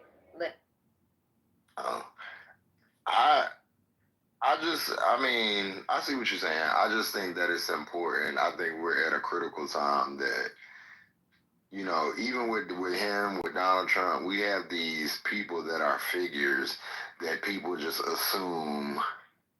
And I'm not talking about you specifically, but the public just assumes Donald Trump, he's rich. We heard, the stories about Donald Trump. It's just like we almost live in like Gotham City. It's like we live in like almost like a cartoon now, where these people are rich and powerful, and like us, little people just marvel at them. And I think we gotta like stop and analyze like where we are at and what are we actually doing, and analyze these people. Like, are they worthy of this? Is this, and that's just my critical standpoint. He may be the smartest motherfucker, but to me, he just comes across as not. That's just me. I think what I like about the conversation over the past 2 hours is it's very strategic. It's discussing how we should respond, how we should react, and what the plan of action looks like, right? So, for me particularly, I don't really have a bias, an interest in whether he's actually intelligent or not. Same thing for Donald Trump. Is what is it that they're doing? What's the thought process behind it? Is it working? And how can we counteract? I'm curious about our value system. Whit and Kimberly's point, like, why is it that if you have a shitload of money, you get this attention like this? Because there are a lot of dangerous people out here that don't have that level of wealth yet. We are focused on Elon Musk, I guess, because some documentation stated he's the richest man in the world. Like, or the wealthiest man in the world. Why does that even matter to us? As opposed to the character thing. Kimberly was alluding to character, focus, our human ability that we all possess to be able to do great things. You know what I'm saying? Like, it's where you put your attention and focus is what will manifest. So that is the ultimate power, because obviously he put it towards his ideas and he's the richest man in the world, but yet we all have that capacity. So why do we give a fuck who Donald Trump, Elon Musk is? Because of the laws of this nation? Well, I care because he's inserted himself into politics. And this is a political conversation. No, but it's also just for the conversation, or do you actually give a fuck? Like, beyond this conversation? No, I give a fuck. I give a fuck. You have to give a fuck. He's in charge. Why? Why do we? Well, because he's, like you said, he's inserted himself into politics, and he has some type of power in it, or, which remains to be seen. So, yeah, I think everybody should at least be paying attention at the very least. I'll give you another short answer. Daniel, because he's proposing policies that don't benefit people that look like me. Well, here's the thing, brother. Oh, if you're focusing on his wealth, like then the wealth is what matters, not your color, your skin. Of Donald Trump, because he inherited wealth. Like, if Donald Trump had literally just put his money in a mutual fund, he would have more than he has now, well before the meme stock. So I think that he has a talent for organizing, and I'll give him that. But like I've never thought that Donald Trump was. I just think he's been extremely lucky. He's a child of nepotism. He's extremely well connected, and he benefited from his father and his grandfather. I mean, I would say I could take 10 kids from the hood that I know were extremely smart, just never had an opportunity, and they would have blown Trump shit out of the water if they had also inherited $400 million and lived that lifestyle their entire lives. So, yeah, I see that as I see him as different. I don't think he's unintelligent. I just don't think Trump is brilliant. I think he's clever. Okay, so Mickey's will now do the same thing and put a smart, savvy black kid in Elon Musk's position. Do you think that, would he, or just somebody with that just, act with actual, because Elon Musk had, a little help too. He didn't just pull it, get it out the mud. So just imagine somebody who is genuinely like all of the things that I think we think Elon is, who has all this opportunity and, funds. I just think it would be, that much better.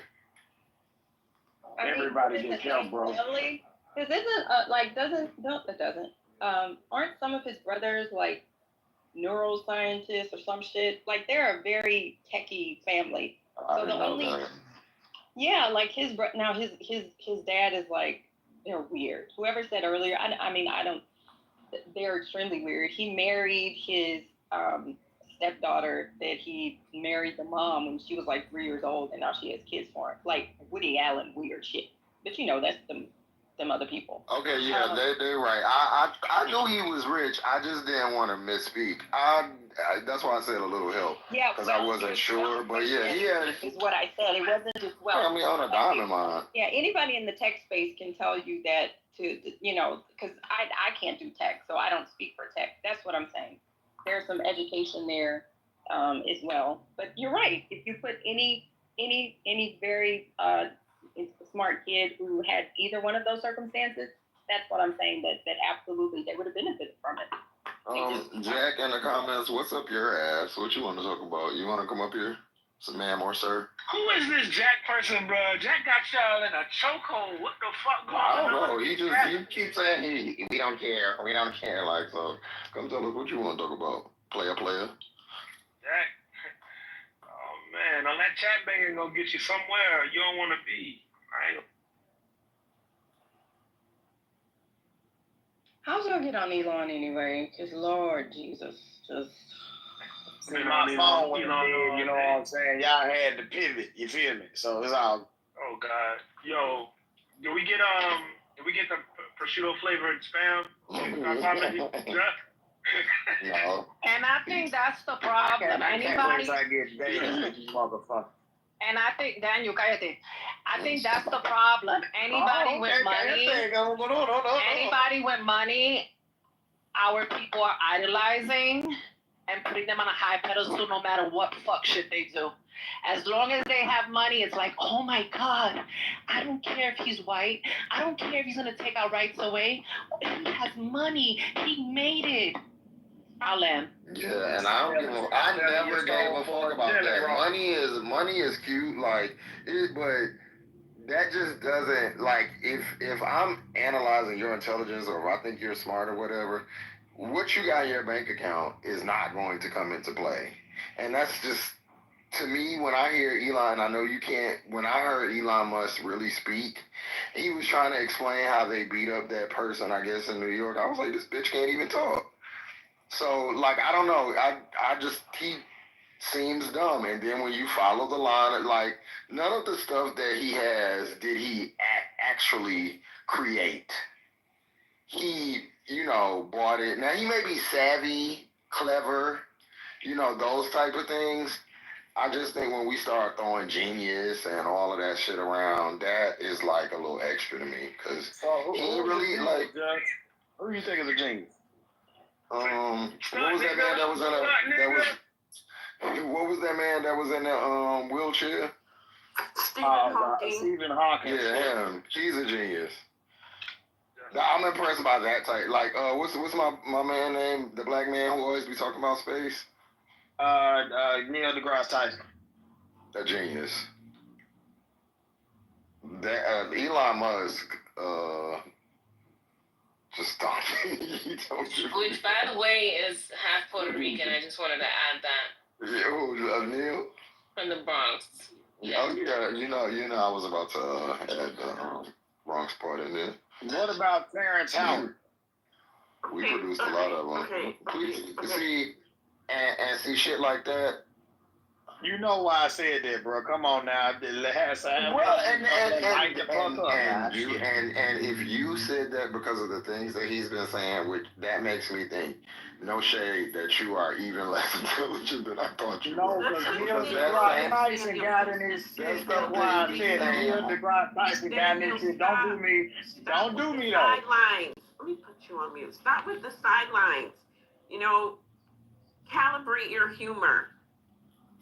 My shit wasn't funny. That's fair. Absolutely It not. never is funny. And the significant thing about humor, right, is timing. It is a voice app. You know, I'm working on this shit. Oh my God. Seriously. I think that there are some myths being promulgated. The politic articulate that you're espousing is a middle class politic. And what we see when you do the polling, the surveys of the working class people, they like billionaires. They like billionaires and they hate the idea of people getting handouts. In fact, as you move up the socioeconomic ladder, up until you get into that top strata, like the top 10%, as you get more education and more income, the more likely you are to support redistributed policy and aid to the poor, right? So like, there's a reason why Musk was able to galvanize so much support around people that are clearly the most disaffected in this economy. There's something about the way that he positions himself, the way that he and Trump speak, that speaks to them. And I think we do have to figure out how to harness that or whatever, or better just understand the psychology of it more. But the other thing I wanted to say was that from 2016 to January 2021, the hashtag resistance spent their time reacting to every provocation. Every little bit of red meat, people jumped on. It was the social media and the hashtag and the marches and the TV shows and all of that. That got us where we are today. I mean, it did not build the kind of power that we would desire, right? So I'm just saying we should just learn from our mistakes, you know? Like, we did. The appeal of these billionaires, these unsophisticated billionaires, is the anti-intellectualism that they espouse, right? They're telling poor people, you can be just like me, don't listen to these intellectuals. See what I'm saying? Just work hard. You can get exactly where I... Can you be specific, MJ? Can you specify what billionaire you're talking about? Donald Trump. Okay, so I think you should specify. You can be me. I'm not intellectual. I don't say anything smart. Look where I am. I'm a billionaire and I'm the fucking president. Stop listening to these intellectuals. They're stupid. They're not really smart. This is the energy. Y'all don't see that? Yeah, but well, it's on both sides. All billionaires, because that's all I wanted to clarify. Because there are some who promote education, so it's necessary to. I'm not gonna say all anybody for anything. But you said billionaires, though. Sure. As a class. Because Kimberly was referencing a group of people that are inspiring a certain level of behavior and politics. Right? And so I was describing not so much as billionaires themselves, but the ways in which they're appealing to these poor people. MJ, you gonna acknowledge the fact that in our community, I heard a lot, a broke motherfucker can't tell me shit. And ain't nobody working with billions, so you see that parallel? I hate you. Hey, man, I keep it stacked, man. I keep it all the way 100. Y'all don't like this uncut. You know what I'm saying? You won't cut on it. You're actually bad for black people, and if Oprah still had that machine that they said that she had, where she destroyed am I lying, like all the clones. Am I lying though? But am I lying? I actually didn't even. It was awful. Y'all don't like my stuff. No, you're just dumb, and it's actually crazy how dumb you are. And you don't have to comment on everything. Sometimes just think of. In Atlanta, we say shit the fuck up. Send professional invoices with the QuickBooks mobile app. Know when they've been viewed and know when to pay. I want to go now to some breaking news. A Department of Homeland Security official confirming that the Commandant of the U.S. Coast Guard has been removed from her position over leadership deficiencies, that was a quote, and operational failures. I have extensively reported on the Coast Guard's cover-up of sexual assault cases. We don't know if that played a role at all in this. CNN's Natasha Bertrand joins us now for more. I mean, this is a pretty significant move, Natasha. It is, Pamela. It's not just because it really shows that this could be a sign of things to come in terms of how President Trump and his administration deal with military leaders that they feel are perhaps focusing too much on diversity and inclusion initiatives, which is one of the stated reasons, according to this DHS official, why Admiral Fagan was relieved of her duties as Commandant of the Coast Guard. Now, we did ask the Department of Homeland Security for reasons why she was relieved, and they did send us a list that included things like failure to address border security threats, prioritization of those DEI initiatives, which Secretary of Defense, future Secretary of Defense, if he is confirmed, Pete Hegseth has said is going to be one of his priorities in removing from the department once he does get installed here, as well as Operation Fouled Anchor, which is that investigation into sexual assault and sexual abuses committed at the Coast Guard Academy that was covered up by the Coast Guard beginning in around 2018. Now, Admiral Fagan, she was not directly involved in that. However, she did signal to members of Congress last year when she was grilled on the sexual assault investigation that was not disclosed to Congress that she was aware of certain aspects of it. And according to the Department of Homeland Security, that is one reason why they felt like she needed to be terminated as part of her in her position there. But still, you know, I think the broader picture here is that this is the first kind of termination of a senior military leader that we have seen that has been explicitly kind of linked to the promotion of those diversity, equity, and inclusion programs within the military. And in fact, this is not the first time that the Coast Guard has been targeted by Trump's allies. Back in August, former GOP Representative Matt Gaetz sent a letter to the Department of Homeland Security raising concerns about Fagan's alleged focus on these initiatives over, for example, other more important things like, he said, recruiting and focusing on interdicting drugs at the borders. Senator, thank you so much for coming on. First, your reaction to some of these actions. Go ahead. No, I think it's appalling that the head of Homeland Security is firing the very Admiral Commandant of the Coast Guard who took this issue of fouled anchor that you guys broke as a story. Why? Because it was being covered up. Literally, issues of sexual assault and sexual harassment at the Coast Guard Academy and at sea, and people covered it up. The only reason we know about it is because CNN broke the news.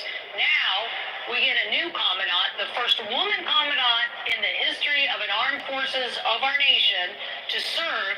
She stood up and said, this is a problem and we have to deal with it.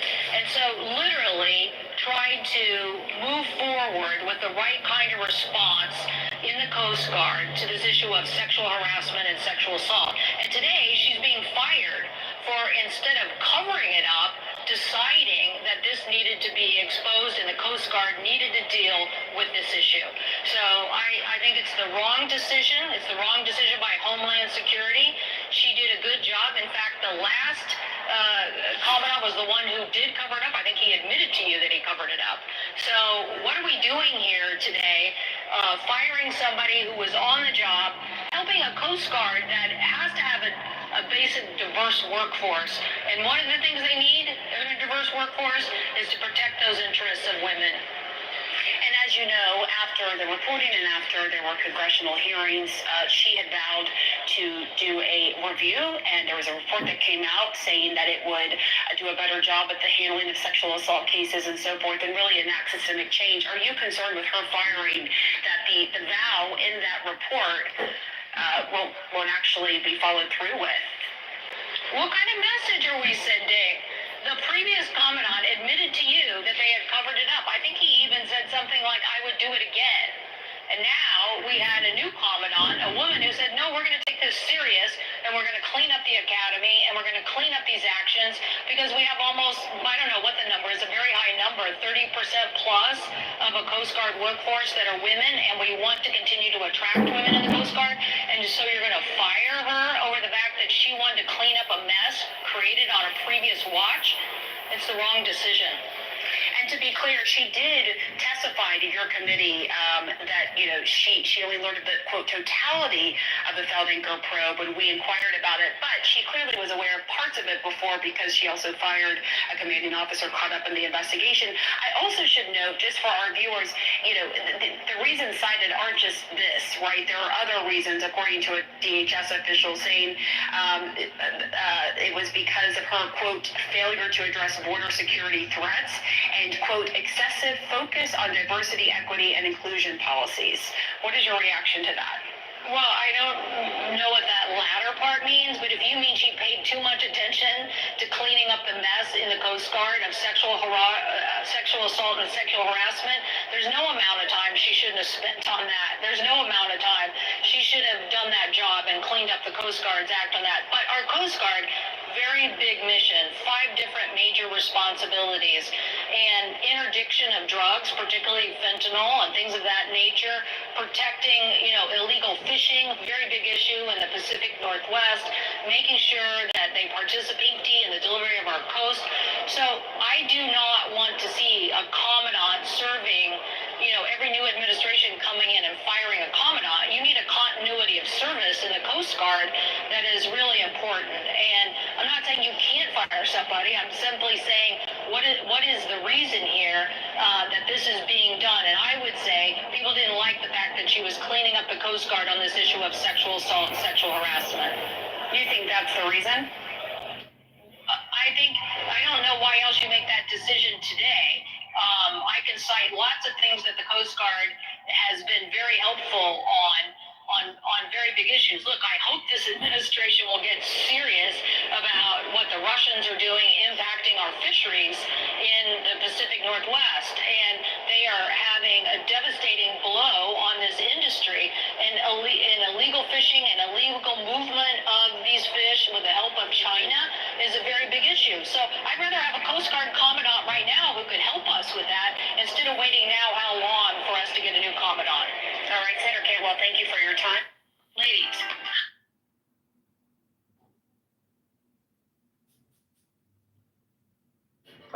Someone sent me that, CJ sent me that actually, to play that. I know there was other people that were let go. I mean, one person that resigned. Let me just get her name real quick. Keisha Lance resigned. Bottoms. Keisha Lance Bottoms. And then Mark Milley got fired. Not sure if I'm saying his last name right. She was fired too. Wait, who? Mark Milley is the general. I think she resigned before Trump. Wait, they fired Mark Milley? No, these are just presidential commissions. Yeah, this is not a big part of the court. Yeah, Keisha posted her letter that she resigned, but Mark, they said he was fired. So just wanted to mention that since we were speaking on people. Mark is crazy, Mel. But to be fair, Keisha sucks, so. No, she doesn't. Mark is crazy, Mel. You calling that man Mark is crazy. Mark, Wasn't that his Keisha name, does Mark? Millie, General Millie, Joint Chiefs of Staff. Just it's funny you calling him Mark. It just killing me. Because the article I seen, it just said Mark, and it said General. I'm sorry. No, it's all good. I just said Mark is crazy. Like you had him over for burgers left. I know you cooked it too. Why Keisha don't suck to you, a person who didn't live in Atlanta? Oh, she has a good. People in the country like her. It doesn't matter if you like her. So I believe that they probably fired that lady right now, the one we was just listening to, because of the sexual assault. He don't want nobody that's defending sexual assault around. He wants everybody that does the sexual, So I don't know, but she's a white woman, so I don't know.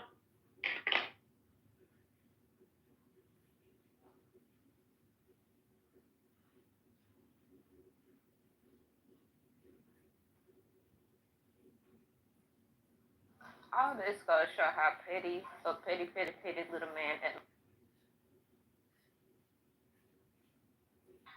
It's okay. Y'all don't care about it. That doesn't matter.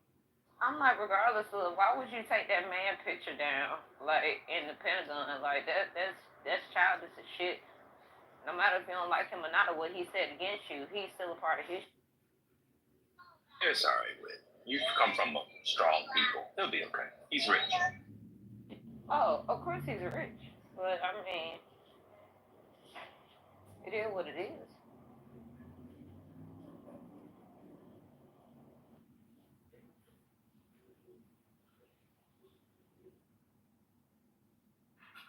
It's just day 2, right? It's not even 48 hours yet. It's really not that bad. Y'all, I thought it was going to be worse. How many people got deported today? 0?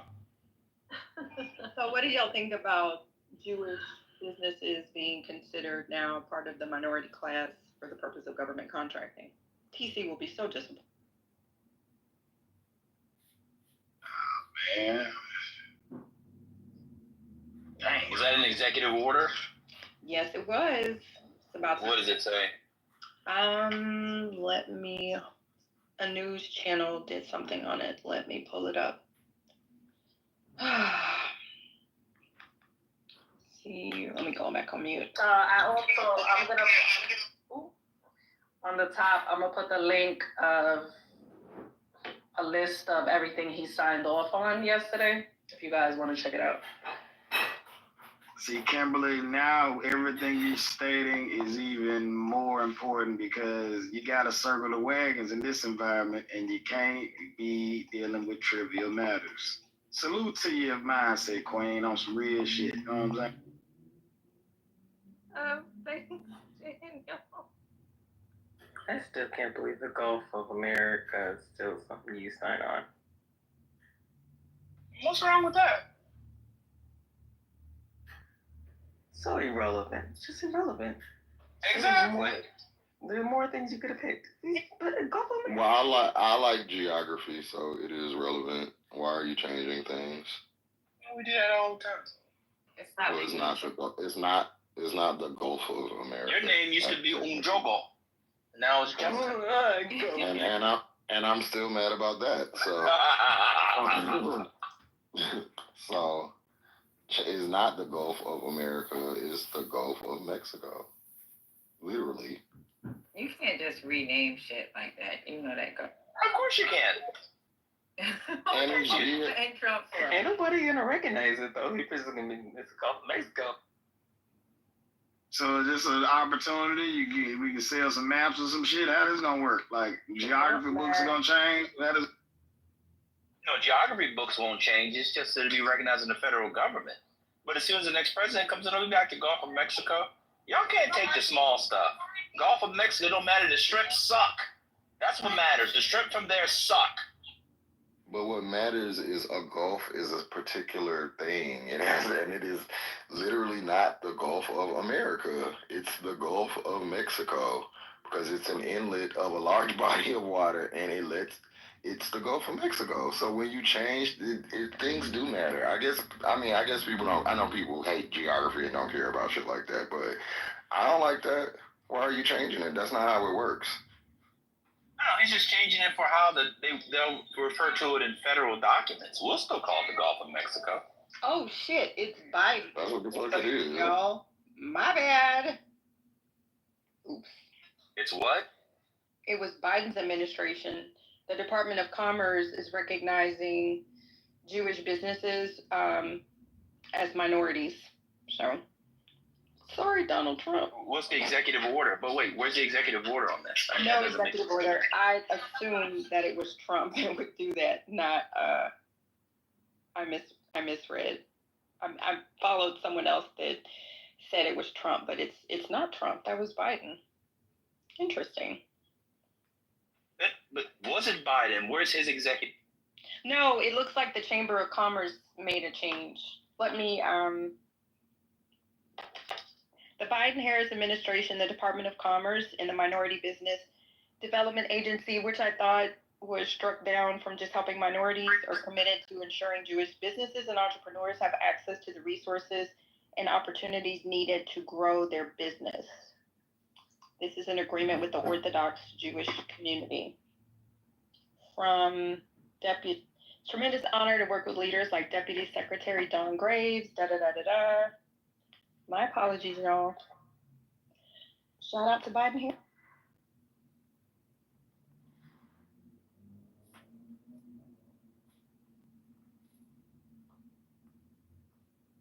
Particularly, you need to learn what a Gulf is and a bay and why they matter.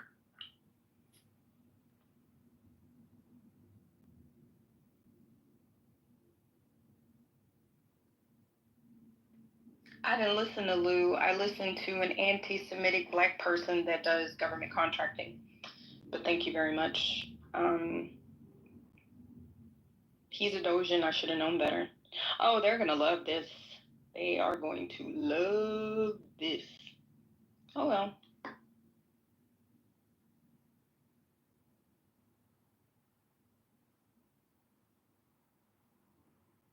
He didn't get it from Lou. He's not on Clubhouse. Don't you know people that aren't on Clubhouse, Iron? God damn.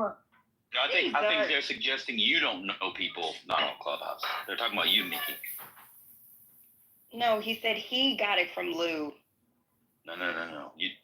You're not getting it. I'm in a fucking sorority. What do you mean I don't know people outside of Clubhouse? Y'all just be saying dumb shit. That's how they feel, Mickey. That's the people. I'm from Southern Louisiana. I have 50 million cousins. What the fuck? We've heard you're French. We no longer think you're from Southern Louisiana, respectfully. Oh, I gotta be honest with you. We've heard the French. Down here in the A. C'est stupide, n'est-ce pas? Oh my God, never do that again. C'est stupide. That sounded like Spanish. It's not French, it's a patois. I'm not from France, people. Don't piss me off this morning. Call my ICE. Oh yeah, ICE is reportedly giving out $100 per tip, per successful tip. Hey. I have work to do. I'm about to call up a whole bunch of these Trump supporters. Patty crying. Stop, Just. You guys shut up. Everybody better keep it real copacetic over here. That's the thing. We don't know who's undocumented. You don't know who's not a citizen, right? What's keeping Call on little Trump. And what's keeping people from asking for Yeah, get her the fuck out of here. I want to ask for a friend. It's different. Like if you've spoken you to can them ask. before, so you know their situation, so that you know what's their fucking, But people gonna be asking for people papers. Watch. So, I mean, I've been called dumb 20 times today, so maybe this is just how it works. Which part of the Gulf of Mexico is the Gulf of Mexico? Because I view the Gulf as including Florida, Austin, Louisiana, and then also Mexico. That is part of the Gulf, but the Gulf what they usually name the Gulf after what the bay is. So Monterey Bay is in Mexico. That's the opposite they're not end trying of to the be Gulf. Mexicans with shit. The inlet comes in from like South America, Central America. So they usually name it after where the bay is, and the bay is in Mexico. There's no bays in Florida, Austin side. There's no bays there. Yo, they took Cali from Mexico. They took Tejas. Just go look at Monterey Bay and how large it is. It's the opposite of where the bay, where the Gulf inlets. That's usually how they name it. Just look at the Persian Gulf. Look at all of the other Gulfs, and then you'll see what I'm talking about. Florida Bay is on the Gulf side. I mean, I just think I don't care. The Mexicans can have the Gulf. I just don't think that we should put any kind of... I said that most people don't care about geography. I do. Okay. I mean, don't do me like that. And that matters I care. That's why I'm asking you. When you teach here. Let me tell you, if they didn't fight for Cali and Texas, why are they fighting for the fucking Gulf of Mexico? It's just red meat. And I can take it. And to be honest with you, it's just a tactic designed to make Democrats go, it's the Gulf of Mexico, so Republicans can say we hate our country. So, like, I think if there's anything we should do, be like, yeah, you know what, I kind of like it. Gulf of America. Just pretend you like it. I just don't think you should lean into that one, to be honest.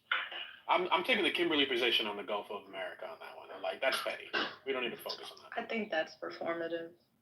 But are we gonna cover the 200 executive orders? Perhaps.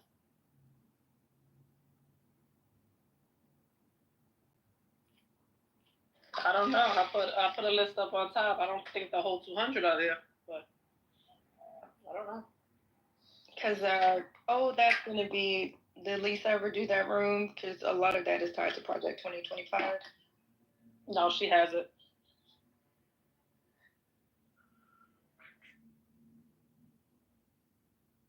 No, I'm not gonna complain about it per se, Notorious. I really thought that would be something that Trump would do. I don't have a comment on it. Honestly, I don't do government contracting, and the set-asides for minorities are not that much anyway. I mean, a lot of white women participate, but, Black people have also benefited. I don't have an official comment. I just, just interesting.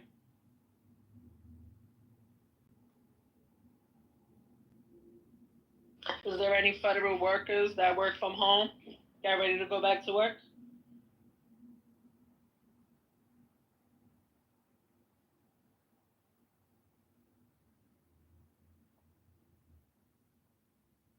The Gulf of America. Just go with it. Go with it. We need them states across the Gulf. It doesn't make fucking sense. I'm with it.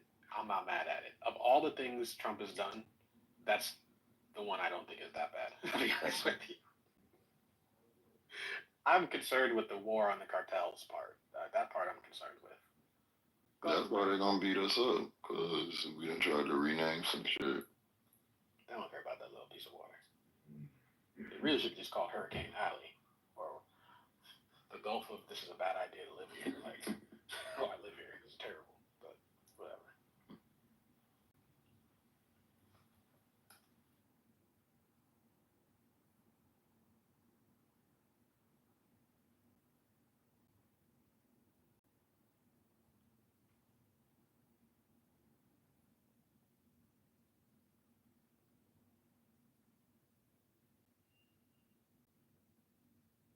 Jack, your opinion doesn't even matter to you, so why the hell do you think it would matter to me? Seriously, boo-boo?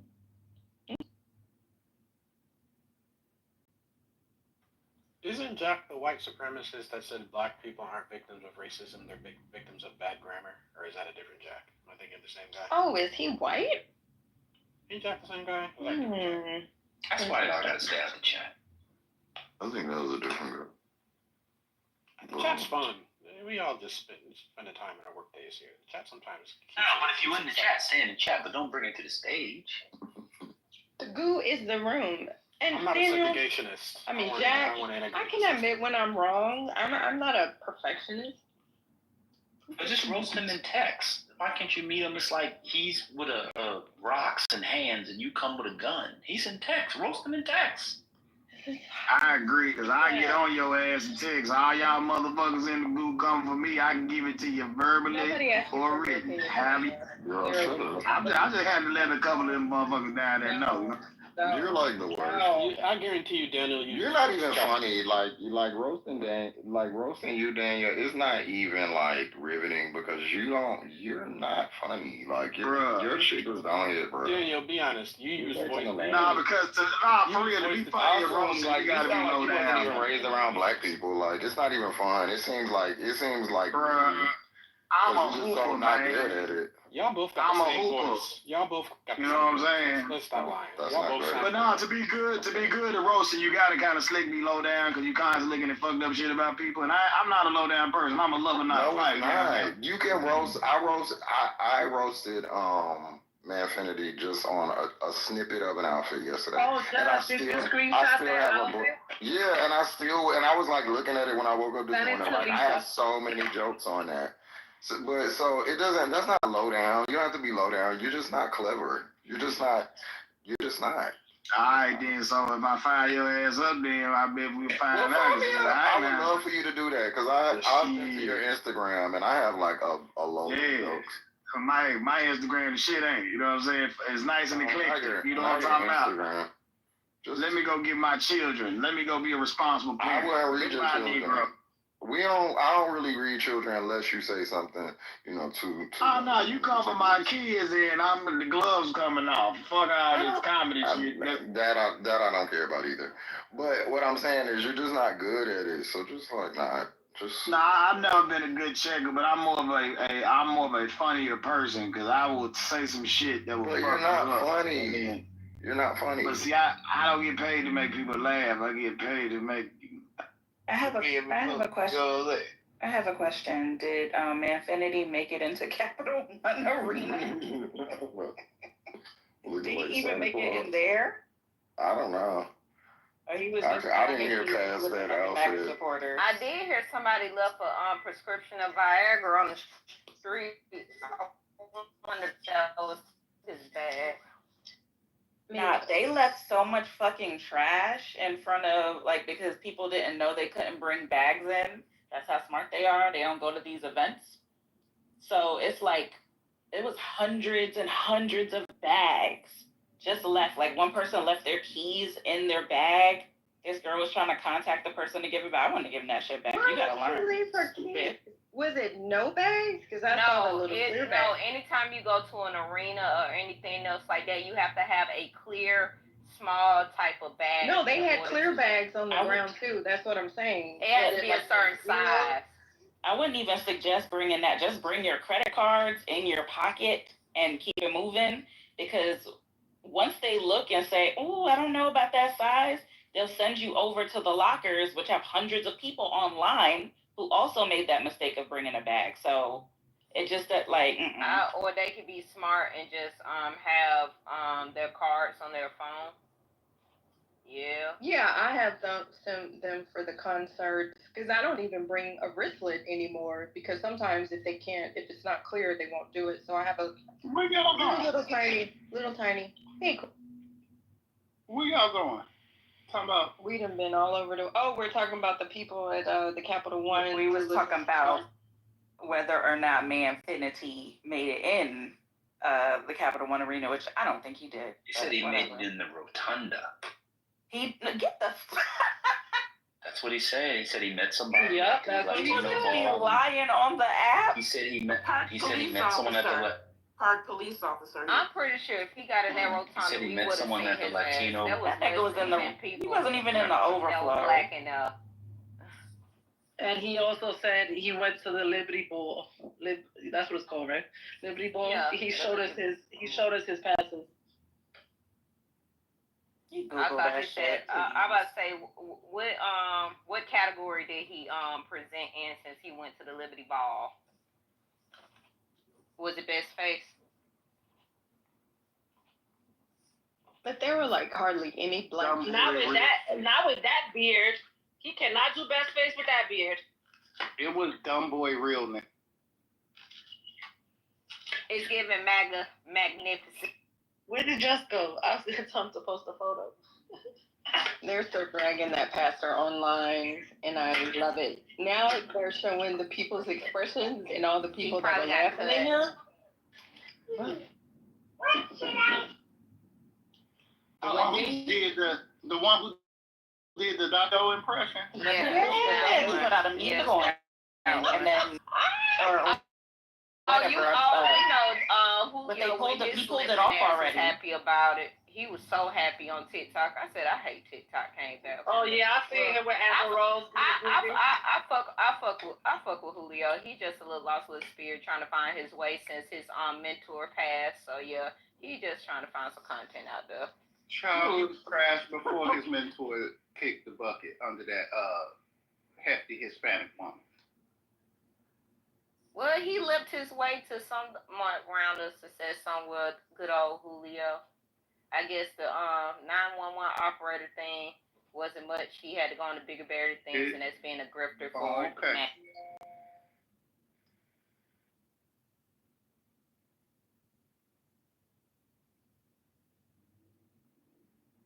Oh yeah, we talked about the executive order, but he basically repealed the caps on medication. Yeah.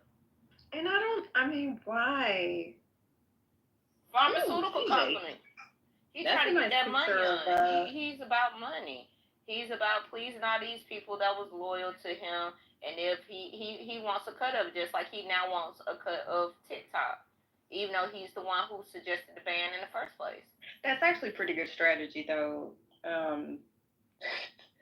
To tell China that if they don't sell half of TikTok, then he's going to put the tariffs on them. He's probably just bullshitting, but it sounds good for optics. That's a nice picture of Westmore, CJ. Our future president. I don't even get it. Anybody that's in Atlanta, please be careful because this snow is sticking. I don't get what is the Biden executive order on drug? So they announced they would negotiate prices. Medicaid, Medicare, they capped their copay for insulin to $35 a month.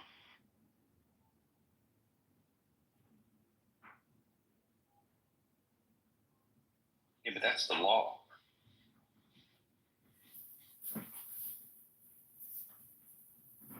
I think I'll go and look at the executive order, but I believe that it caps some other drugs too. And the other ones were ones that were being negotiated. Yeah, that's right.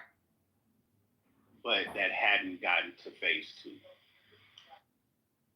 Here, it's EO 1408. EO 1408. My guess is okay. Yeah, this. Yeah, whatever Biden did, he rescinded it, and. No, I understand that, but what I've read today is just stuff that's already in the law from the Inflation Reduction Act. It says new healthcare payment limit models that would lower drug costs. Yeah, I don't.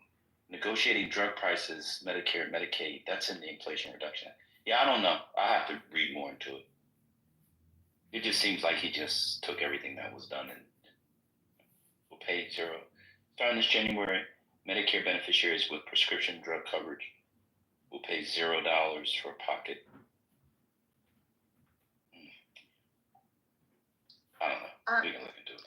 I wonder if that included the $35 insulin as That's well. in the law. Yes.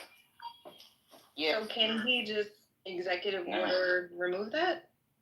No. This dude is so performative. I was talking about the executive order he just put. That's what people saying that it affects, and they said that insulin prices is about to shoot up. Insulin prices are capped at $35 for people on Medicare. by law. Executive orders can, yeah, man. This dude got people in chokeholds. I hate the media. The media sucks. This was a performative executive order from Biden, which just did what the Inflation Reduction Act did, and now he repealed it, which doesn't matter because it's still law.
You have 6 new voice messages. New message. Hey, fuck you, John. To replay this message, press 1. To delete, message marked for deletion. New message. Hi, John, it's Mommy.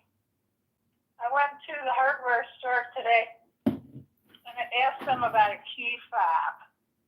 He opened his up and he showed me the battery that goes in there. It's one of those flat ones. You have to use the same number that's on that battery to get the same one. So anyway, maybe that's the answer to your key fob. Everything else is great. Wait, what? Very cold here today and just a little dust of snow. And I'm having a yogurt sundae and doing a crossword puzzle. Call back if you can. Bye. Message marked for deletion. New message. Hey there, saw you made an inquiry on the Boxable website. Please reach back out with any questions or head over to the order page on our website to buy a casita.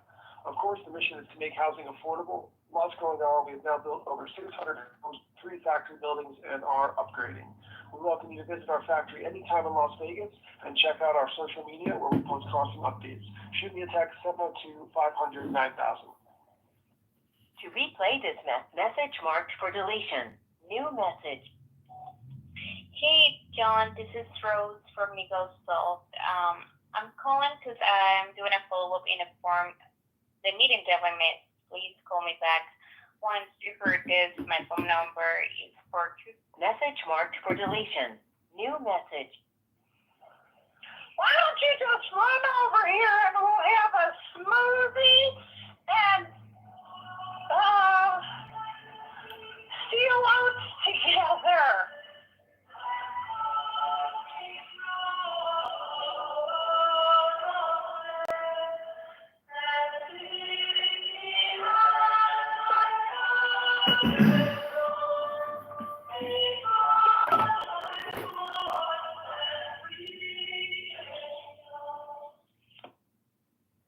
To replay this message marked for deletion. New message. Hello, John Kitover. This is an important message from Internal Revenue Service. To retrieve your message, please call 833-405-4260 and use temporary PIN 7437. That's 833-405. Message marked for deletion. There are no more messages. Main menu.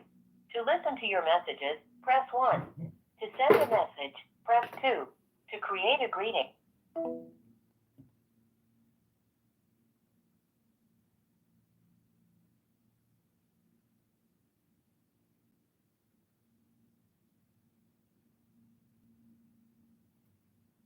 Okay, Miss Divine Georgia, I hope you've enjoyed my recording.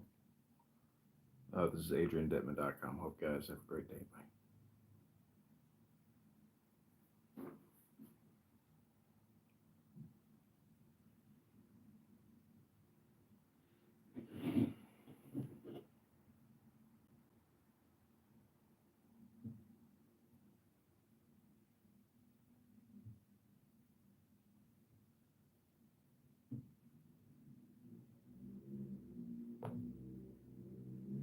The Google subscriber you have called is not available.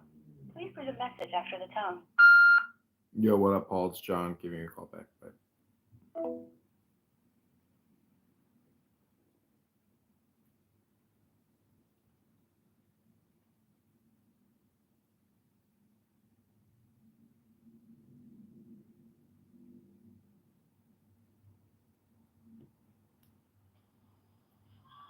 Oh, and look, we got Elon Musk in the house.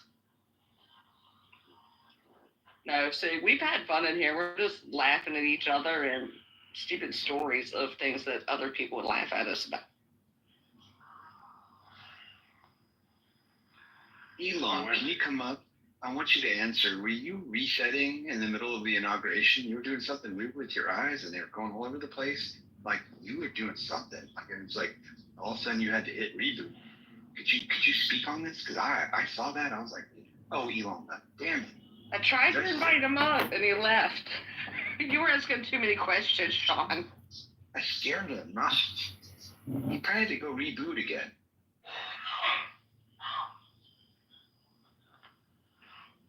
That was wild, though. I need to see the whole thing, like the inaugural thing again, and find where that happened. I almost don't trust anything I see anymore. Now I'm thinking, okay, that shit was AI. Wait, was that real? Wait, was that real? Look at, Aisha. Aisha was what? That was that moment too. Yeah, I don't know. Jazzy was trying to get me to believe in the fact that all of the people that were there are all dead, and they were all just AIs. Recorded voices. I swear to God, I thought I saw you there. I actually literally went to see your posting that I'm here at the inaugural event. I swear to God, I thought I saw you there. I was like, yeah, I didn't know you were going. Yeah, no, I was not there. And I was invited to a party, but because my foot hurt so bad, I didn't want to have to stand with people for so long. So, fuck. They're having another party this weekend. But, yeah, I'd be hobbling and then all of a sudden I fall over. No need for that. That'd be enough comedy for everybody.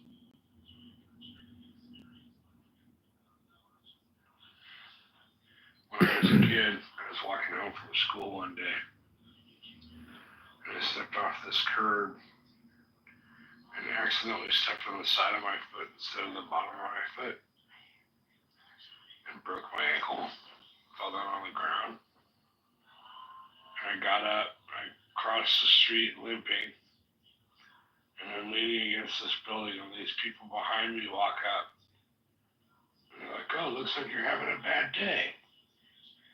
Yeah, I think I just broke my ankle. Oh, have a good day. Luckily, my stepdad came by not too long after. He was like, oh, Joe, I thought I was supposed to come pick you up from school. And I'm like, good, because I can't walk. And I need my mom to lick my ankle. And everybody needs to go to the so gym. we got home, and my mom came back from the neighbor's place and looked at it and said, yeah, we need to take you to the hospital and get you casted because it's broken. And so we did all that, and we come home, and the next day we went to Disney World. And we get to the airport in Disney World in Orlando. We left over, it was 27 degrees. We were in our parkas and our clothes. We get to Florida, it is 75 degrees. They must have amnesia. They forget. it's 75 degrees and sunny out, and they have the heat on in the airport. They must have him. I didn't understand that. That was the first funny thing about Florida. The next funny thing about Florida was everyone was real nice, and at the rental place, and understanding it for my mom, because she's like, yeah, my blinds. The Cold War propaganda thing that just came in. But the teachings of Jesus would suggest otherwise. But whatever.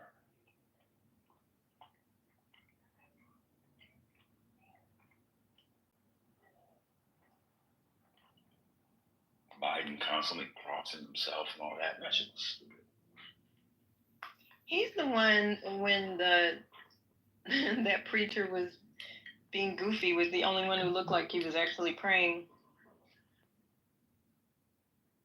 You're trying to buy more time now. I think Biden will be fine. He'll go off, and his wife really takes care of him. I've always thought that was sweet. I think she did a terrible job of taking care of him for the last 4 years. That one was elder abuse in many instances, but we don't need to have that argument again. I mean, the legislation that Biden has passed, I think, I mean, he's done a ton of stuff, and he literally did it right up to the last day. That's admirable.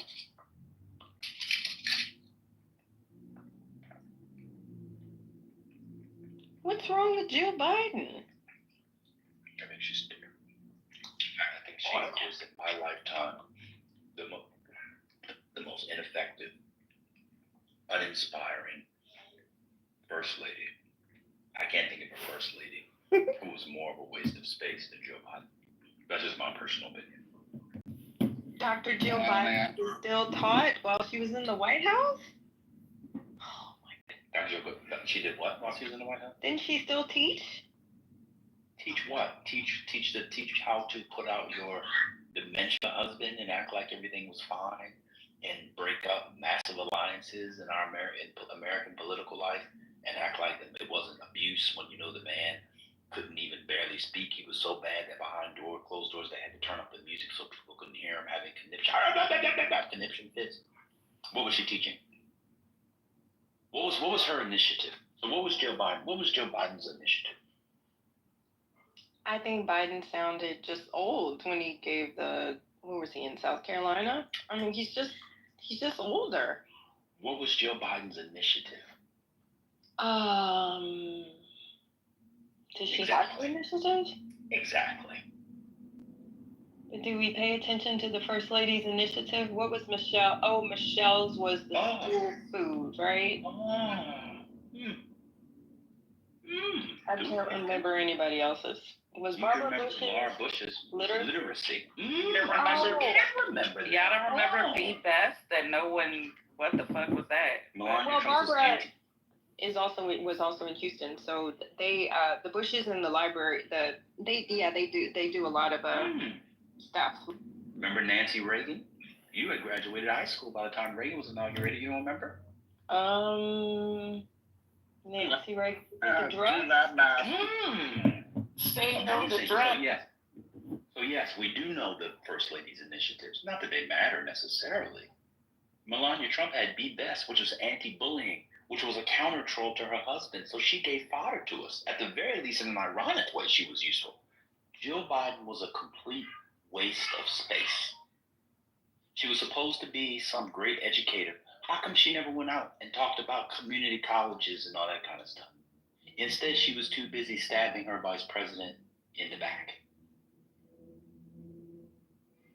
Somebody called her Lady McBiden in the chat. That's exactly right. Out damn spot.